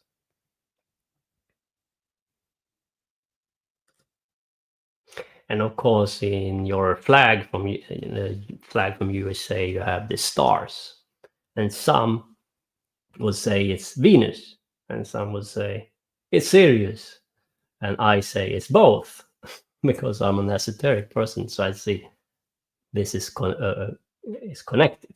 There is a connection between Venus and Sirius.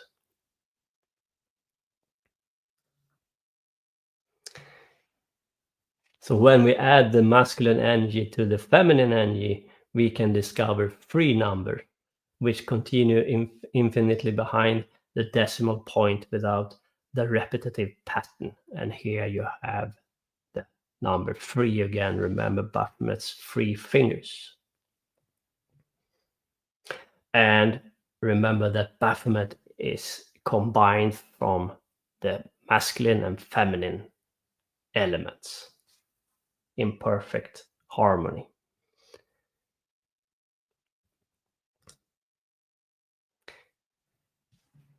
So here you have it, the Visca Piscis.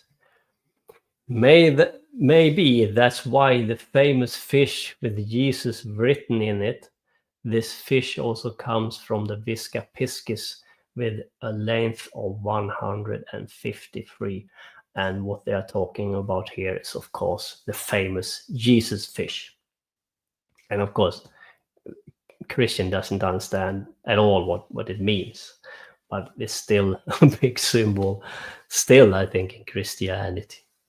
But of course, they don't have a clue what it's all about. And that's the point, because you have the esoteric tradition and then you have an exoteric tradition. The exoteric tradition is for the masses, and the esoteric tradition is for the elite, or the one who controls the masses through the exoteric version of the esoteric tradition.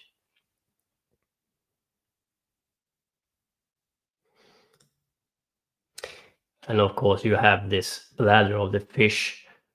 If Sirius is our twin star, and if they dance around each other, forming the bladder of the fish, then it all makes sense.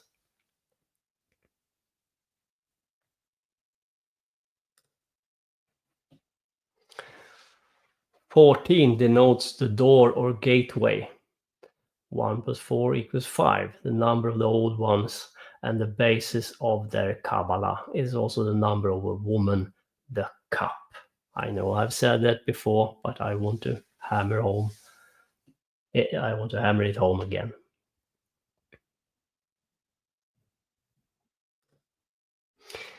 And of course, Dagon, the god Dagon is attributed to Sirius, and he is the old ones, the deep ones, our ancient gods, living in water.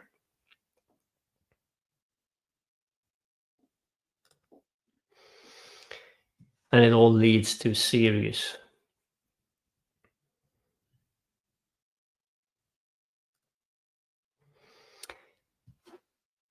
Chapter 8, the apocalyptic animal.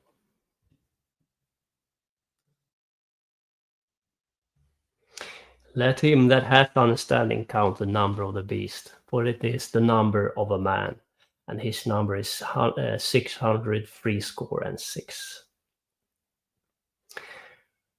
666. Perhaps the number 666 and the extraordinary verse in Revelation concerned with the beast may have nothing to do with evil. In the Hebrew Gematria, the number 666 does not signify anything particular evil, but means a Messiah, an individual who has a particular divine message to relate. The word apocalypse actually means a prophetic disclosure, a revealing of the truth.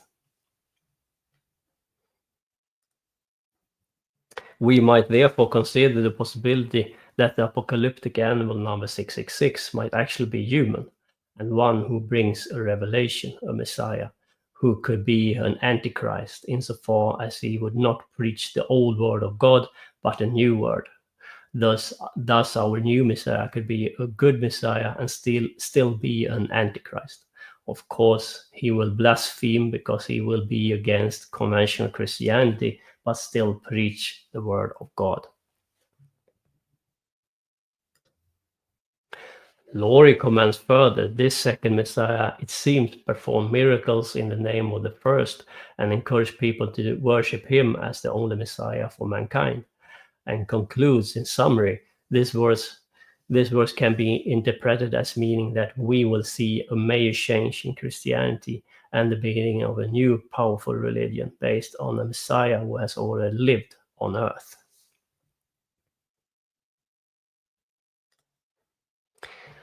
And in my presentation of left-hand path Jesus, I give you a presentation of that Jesus. Now, before you declare me to be the Antichrist and put me on a pedestal, I want you to know that yes, I'm evil, but there are even more evil people around than me. So maybe it's not me. Maybe. You can make up your own mind. Yeah. We'll send you. We'll decide in the comment section where all reality is true, right?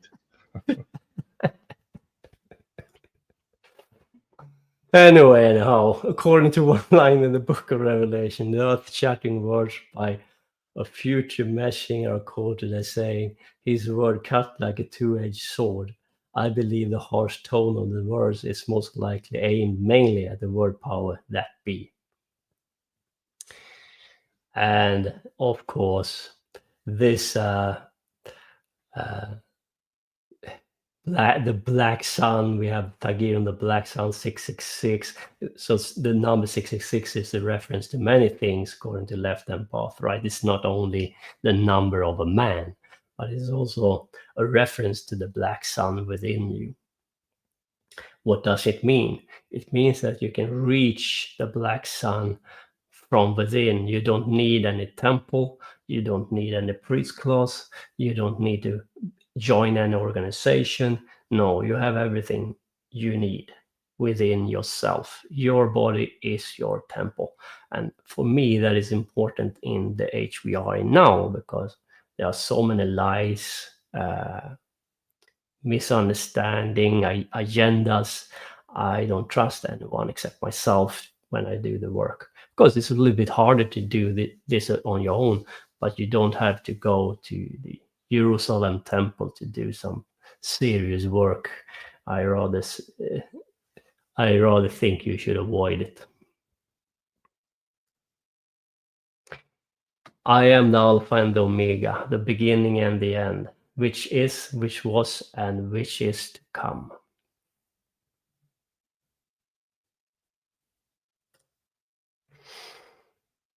Chapter 9, the Grail of Knowledge. So let's walk on water for a while.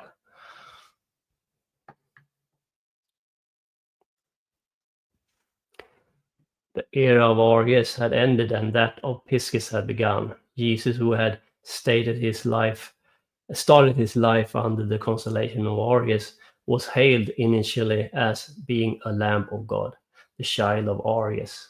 Now he had a double task. He not only had to regain the throne, but at the same time change the nature of the worship into a following of Piscis. The allied allegorical story of walking on water was presumably devised for similar reasons. For the next astrology constellation in turn is Aquarius, and Jesus as Piscis could be seen as standing on the foundation of Aquarius. And Aquarius is a very interesting sign because it's not the element water that is attributed to Aquarius. People may think it is water because Aquarius, of course, is a symbol, is a water bearer. But the element is air and not water. The house ruled by Aquarius is 11th house. So here you have the number 11 again. And you have the four elements, and they are and the symbology for them is this triangles upright, upside down, and with a bar through them. And if you combine them, of course, you get the hexagram. The sword is a symbol for the element air. So in the tarot cards, if you draw a sword, it is about intellect, logic, thinking, but it is also about air. So when Lady of the Lake come up with the sword, you have two different elements going on here. You have water and you have air.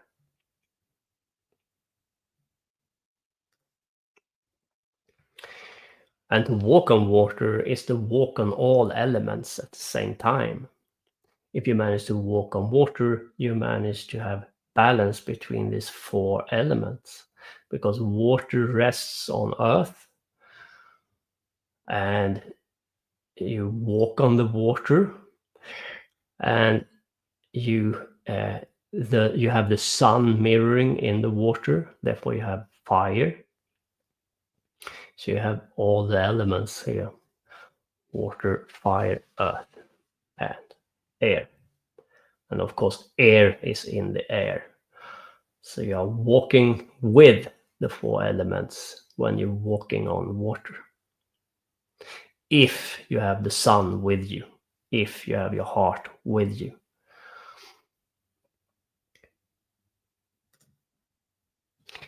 And in the card, the Hanged Man, tarot card number 12, because he's hanging upside down above the water.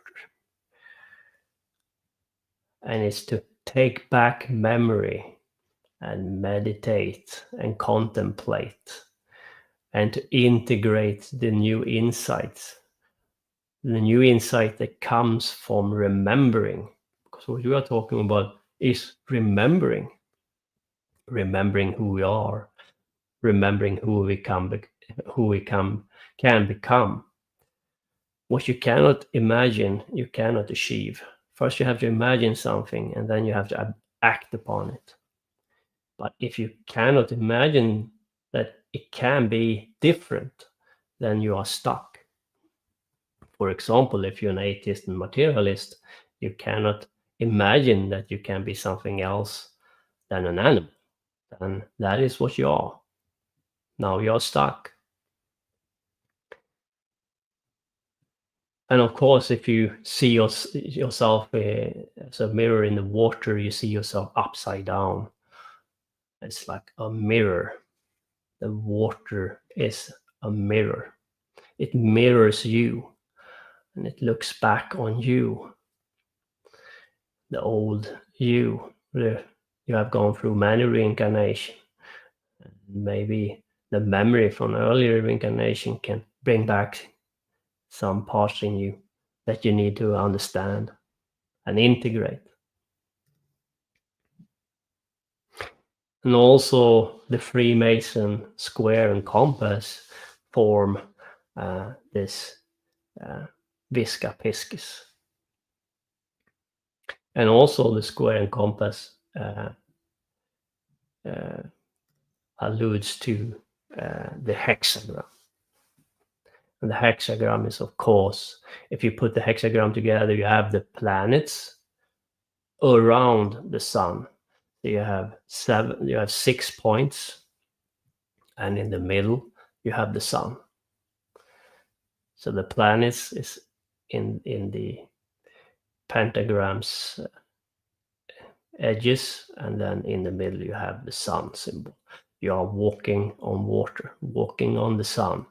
If you have the heart chakra with you, if you have the sun, the spark, the soul with you, you are walking on fire. You are walking on fire, on water, on air, towards the sun, towards the black sun, towards Thagirion, towards Sirius, because the black sun is the number 666 is within you, but it is also without you, meaning that you can reach the black sun from within and from the black sun to Sirius.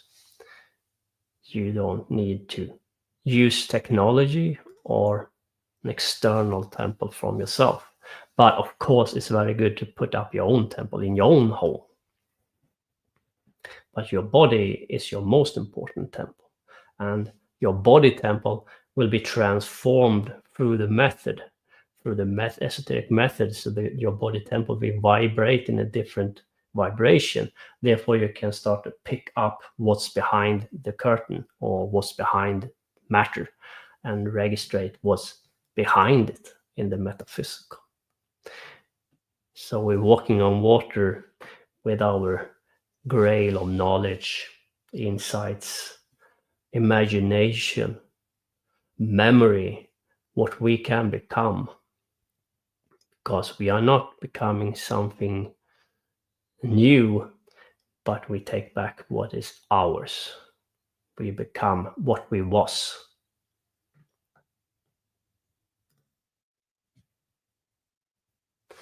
The bee, beetle, or crab is therefore the link between the earliest manifestation of the Typhonian current and its final phase.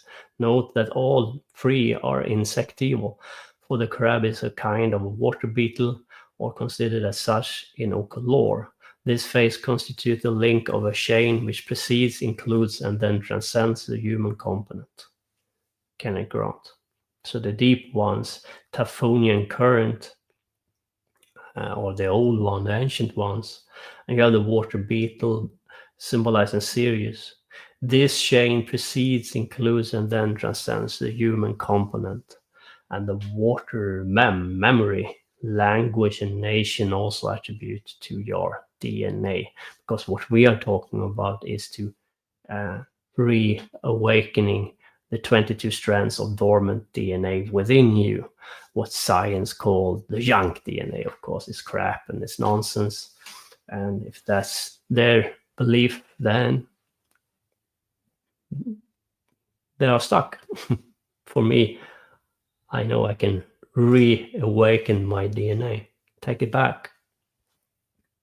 The bringer of the Grail may therefore be envisaged as offering to this terrestrial and alien race of humans the chance of communion with the Typhonian bloodline, for the bearer descends from the bear Typhon, which embodies the type of the blood royal, the sangreal, Canicron. So we have to be able to communicate with this God is part of this Grail. First, you have to transcend matter into the metaphysical and walk on astral water and understand that you are soul, because that's not today that is a controversial statement in and of itself. But if you don't believe you have soul, you're stuck. So to memory, to have take back memory when humanity was more focused on spirit than matter is important, because then you know what you come from and what is possible and what we human truly are, not what they have convinced us that we are. We are either sinners that should wait for a savior, a Jesus character. We cannot do anything on our own. The best hope we have is not to sin too much, because if we do, we go to hell, and then just hope Jesus will come and save you. Of course, this crap nonsense makes you passive and makes you stuck in matter. No, Jesus will come to save you, of course, and you will wait forever. And time is what you don't have. So if you wait for Jesus, you allow Satan Father Time to destroy your body. And when Father Time has destroyed your body and you haven't done any work, well, you will lose your memory and you will come back wiped clean and you will start all over again. But when you start to work on yourself with an esoteric method, you start to code your blood with that memory of the work you have done in previous life. Now you start to walk forward as long as you continue to work in next life. Therefore, you cannot have plans for one lifetime. You need to plan for many lifetimes and aim and walk the walk until it is until you are finished. And you will walk on water. That's your destiny. It's not a Jesus God thing. No, it is a human thing. To walk into the metaphysical is your right. It's your purpose. It's the reason why you are here. And to take back what's yours is your destiny and the reason why you are here. And to memorize and have memory of past is very important to understand who you are, what we have become, and why we have become what we have become. Because we cannot allow the human race to go down like this again.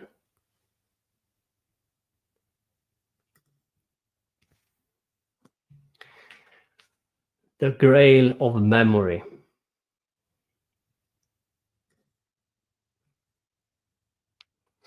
The Grail, a cup of water that holds memory, water, blood, mem. A process of magical remembering. The territory of the astral light is known in theosophical circles as the Akashic records. It is the auric field of the cosmic archetypal memory on a lower level plane of emanation. and contains the knowledge and wisdom of human, planetary, and stellar history. The Akashic records hold all the keys to the wisdom of occult knowledge, and it is the aim of the adept to develop the rhythm of the Hierophant so that they may make contact with the Akasha, called stone. According to Orphic cosmogony, the Muses were the daughters of Zeus, remembrance, memory. Rising from the celestial sphere, they represent the embodiment or vehicle by which gnosis is transmitted from the Akashic records. That is to say, that the Muses were the powers of remembrance and reminiscence of knowledge previously enjoyed by the soul in past births. The magical function of remembering enables the adept to witness the tidal magical radiation which lie behind the glamours, Lila, Maya, the shadow division or veiling of cosmic consciousness in nature. Carl Stone. And as Lucifer have stated, it is not power you seek, but to remember who you are and to take it all back from those who have taken it for you, because there is a deliberate plan to keep you in the dark. And you can see this in the movie Dark City, for example, a wonderful movie, highly recommended.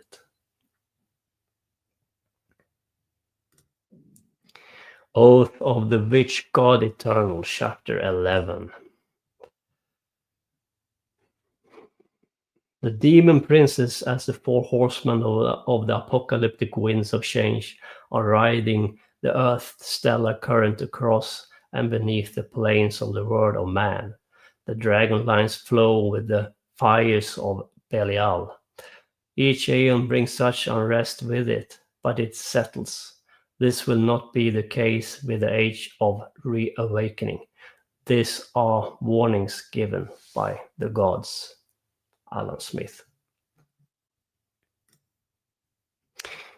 We can see this transformation in the card number 20, Judgment. And it is the end of an age and the beginning of a new. And it is about the underworld, abyss and death, vibration from the desert of set into the physical world, meaning the tunnels from the cliffotic tree. And you will feel those forces more closely to you, even when you are in matter. They will start to leak, and you will see many humans will go lost. And you will see people go nuts, and a lot of strange things will happen, because you're not supposed to be passive towards these forces, but you're supposed to be active and to transform them, work with them, use them. It means the skulled woman Babylon incarnating the cosmic serpent force, the Grail, the Grail. All this, what I've talked about here today, would come into play during the years ahead, where we either take back the memory of who we are, or we will allow a certain elite to dictate what we should become. The card number 20, Judgment, also means purging, renewal, and resurrection. And this is what we talked about. The meaning of judgment reminds us that everything comes to an end and a new beginning is ahead. The fire of Set, which is typified by the pyramid, representing the ascent as well as the funeral pyre in which the body is burned so that the spirit can be released. And if that's if we work on it, we will achieve it. But if we are passive, the opposite will happen. This is a time of acting. This is a time of evolution, transformation, and to work on yourself. this is not the time and date to be passive and wait for a savior. Some believe that some aliens will save them. Some believe that Jesus will save them. It will always be a savior. Some people just cannot understand that they had to do the work themselves. And therefore, the human race is in the dire situation we are in. And of course, a lot of propaganda, brainwashing have made us to the have taken humanity to this state. Sealed within the Atlantean inner planes after the fall in spiritual corruption of the first incarnate race, these gods grants greater power and knowledge than that which is held by modern man upon his current spiritual path. So for me, I aim at Atlantis and the old gods, because I think we have to take back everything they have taken from us, not something, but everything. I aim for everything. Within the pathways of fire of the Atlantean star, Hecate bestows the glyph of the Atlantean gods. These are the true sigils of the primal gods, of the first race of man, marked beneath the golden flash of Belial that now covers your soul body. And make sure you have your soul, your heart with you on this journey, or you will fail. And that's the safe switch to keep certain mentality at bay, like the esoteric elite. They who bask in Lucifer's fire shall know the pathways of the future. Each shall be given the individual purpose by the Queen of Hell. And I know that this path is darkness, but according to me, we have to go into our unconscious, into our shadow, transform it. And I think it's more important than ever that the human race as a collective transform their shadow, the collective darkness, and work on it. I think that is very important. Chapter 12, the Grail of the Womb. The heart. The heart will guide you towards the truth, and the waking hours will serve as the expression of what has been prepared on the other side. Your mind and your heart must create the same melody, so that your passion will express who you are. You must release the self and become renewed in order to express something new, Lucifer. And that is very true.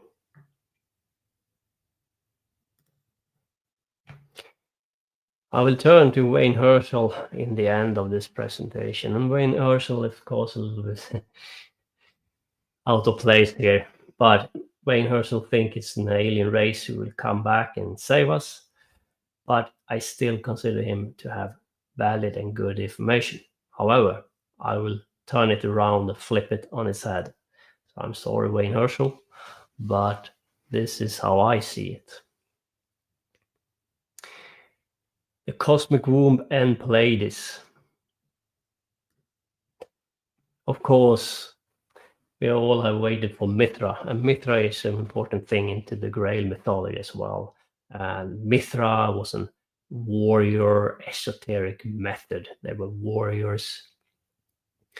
And of course, this is a reflection of the metaphysical warrior. So it reflects out. But if you are a real metaphysical warrior, you will realize very soon that you don't have any enemies outside of yourself. But the only enemy you have is yourself. And the enemies are within you. And you have to slay them. Wayne Herschel has a theory about the Grail, and he put up the Grail in combination of Orion and the Orion constellation and with the 3 stars.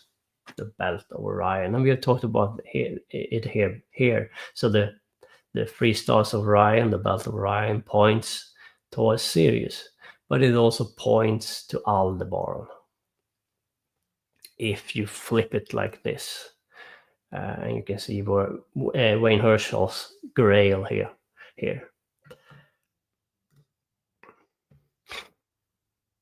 We can also talk about Gilgamesh.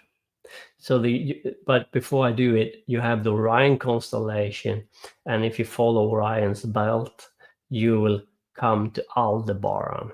If you follow it in the other direction, you will end up on Sirius. So you have a gate from the Pleiades or Aldebaran towards Orion's belt, and from Orion's belt to Sirius. It's a quite straightforward road from those stars. And what's interesting here is, of course, that Aldebaran is behind the bull. Aldebaran rests on the bull's back, between the bull's horn.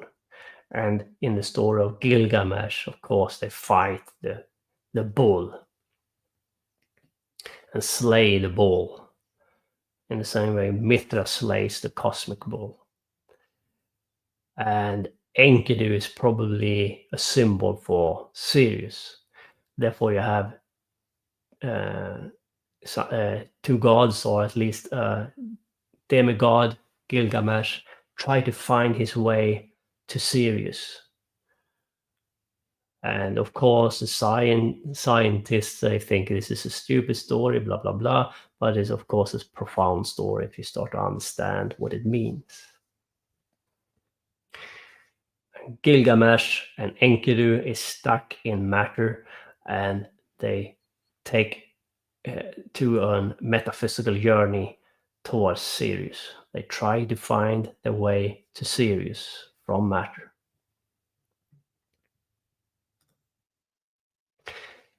And of course, you have a reference here to bullfighting and to Spain, where they slay the bull. That's a Mithra tradition, or a Mithra custom.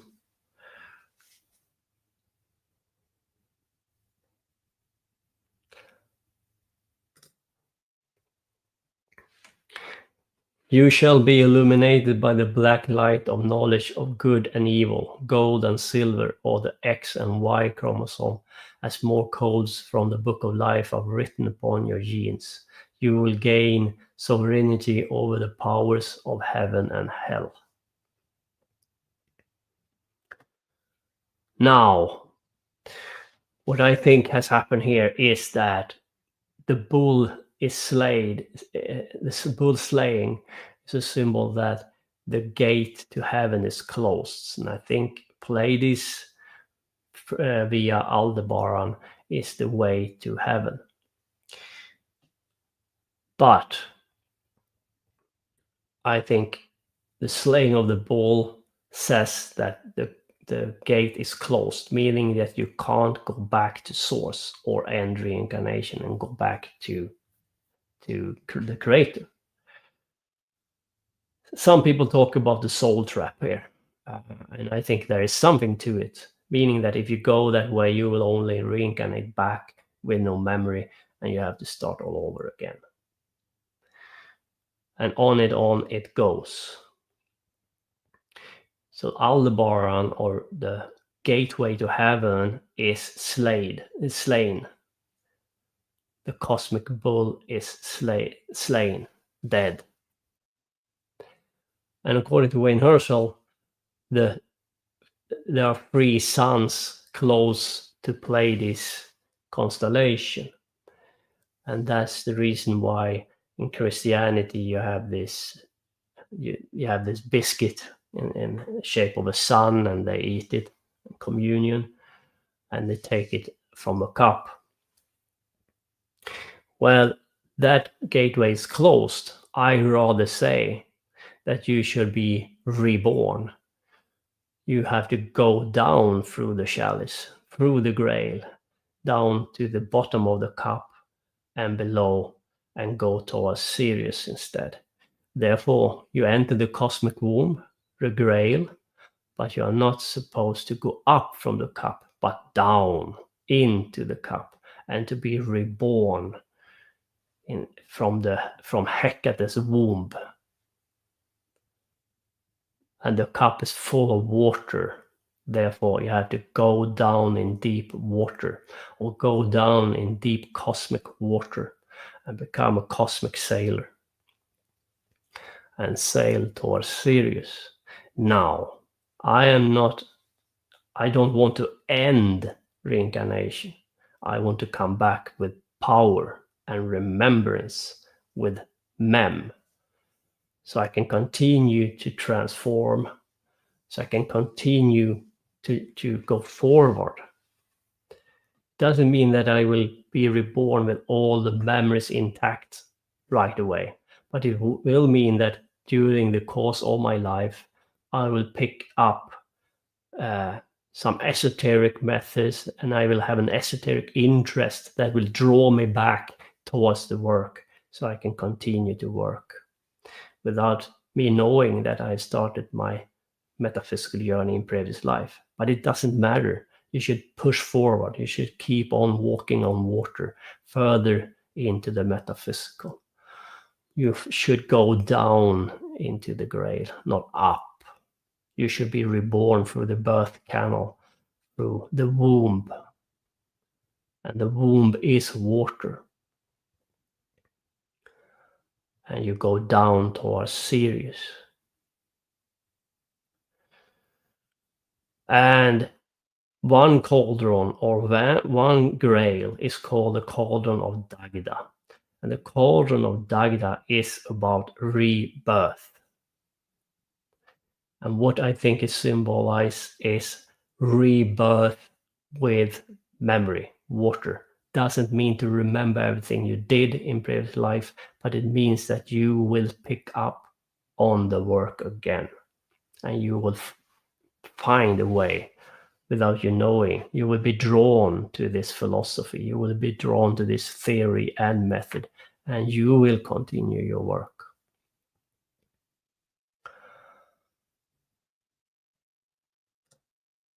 And you will rise like the phoenix bird from the ashes of hell again.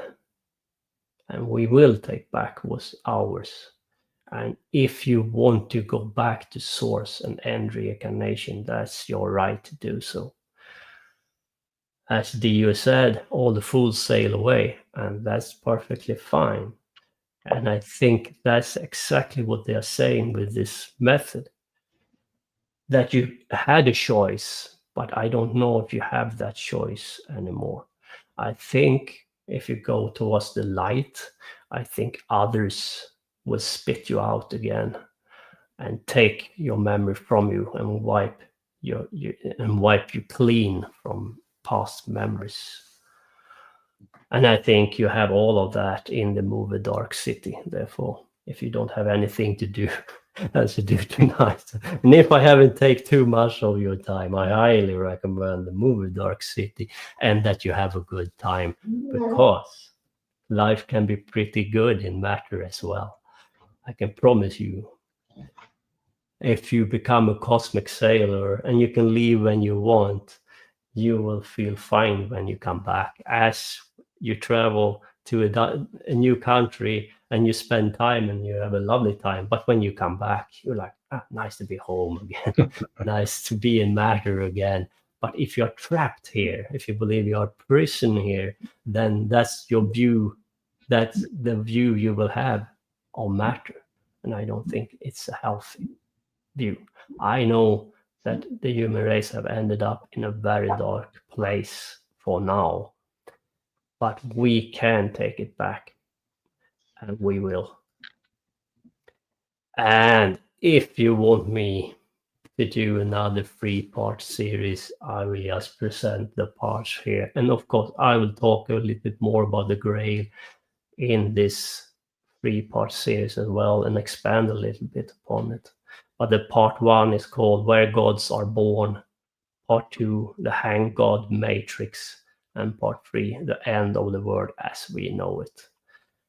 And thank you a lot for staying with me. I know I take a lot of time, but I hope I've given you some different perspective on the Grail, Arthur. Thank you very much, and glad you kept your voice. And ending it on Ronnie James Dio, I can't think of a more perfect way to do it. And yes, we should definitely check out this trilogy, especially if it's the end of the world. Can't say no to that. So yeah, it's been great. Again, so much going on. Myth, magic, and meaning. Nobody's coming to save you. Jesus, Trump, or Cthulhu are not coming to save us. That's a reality. So Not even Trump. Nobody, not even Not Trump. even Trump. I mean, it's No, game over here. No. So, it is what it is. What do you think, Vance? Very, very deep. I had all sorts of things coming to me throughout the presentation, and it just fascinates me, all the connections between the various mythologies throughout time. And it's just like a huge cosmic memory, you know, and the same themes come up, and it comes up from somewhere beyond us, you know, beyond the mere mundane. It's welled up, and that's water. Like it comes up from the water, you know. And it's just amazing, the amount of imagery. It just blows me away. Well, you know, Vance, there is water at the bottom of the ocean. That's a great secret. Only found in one song. So. But yeah. People keep saying I look like David Lee Roth. I don't know. I saw that. Yeah. They used to tell me it was Kelsey Grammer. Now it's David Lee Roth. I wish it was a young David Lee Roth, but I guess I'll take what I can get. So. Yeah, my son told me one day, "Hey, Miguel looks like Frazier," you know. Well, with David Lee Roth, I am running with the devil, so that's a good thing. That's a good thing, man. You'll be proud. So awesome. Yeah, the chat I saw, again, great conversation. So much going on. I don't think we could I don't have any questions because there's so much. Again, it's just the whole astrotheology, mythology, psychology, philosophy. David doesn't leave any stones unturned. So these are great. Thank you, Miguel. Thank you. I always try to put up new things on the table because, you know, it's important for me that people find something new in my presentation. And the most important part for me is to inspire others to do the work, because that's the most important part. And if I am special and you are not, then the human race is over. No, we are all special, and we have to do the work. And if I can inspire some to do the work, I'm very happy. Beautifully said, and agreed 100%. Awesome. Well, then we better wrap it up before David finally loses his voice. We will come back for the next trilogy. Dog Days of Summer, around there, August. And that's it. And in a very nice sync, on Sunday, we will have a show that will focus entirely on the Knights Templar. We will be joined by European scholar Elena B. Scott, and she has all the archaeological and textual evidence that the Knights Templar were definitely extremely Gnostic. So get ready for that one, and it will tie in perfectly with David's work. So yes, you guys will be riding your coconuts to work and everybody else, and everywhere else after this. So it's been great. Well, Vance, thanks for keeping us company. I'll say that first. Oh, it's great. It's a privilege to be able to dip my bucket down into the well of knowledge. Thank you, Vance, and thank you, Miguel. Thank to your audience. It was it was a blast. Thank you. It was. Thanks for everything, and for everybody else. Yeah, enjoy the rest of your weekend, your Freya day, and we will talk soon. Take care, everybody.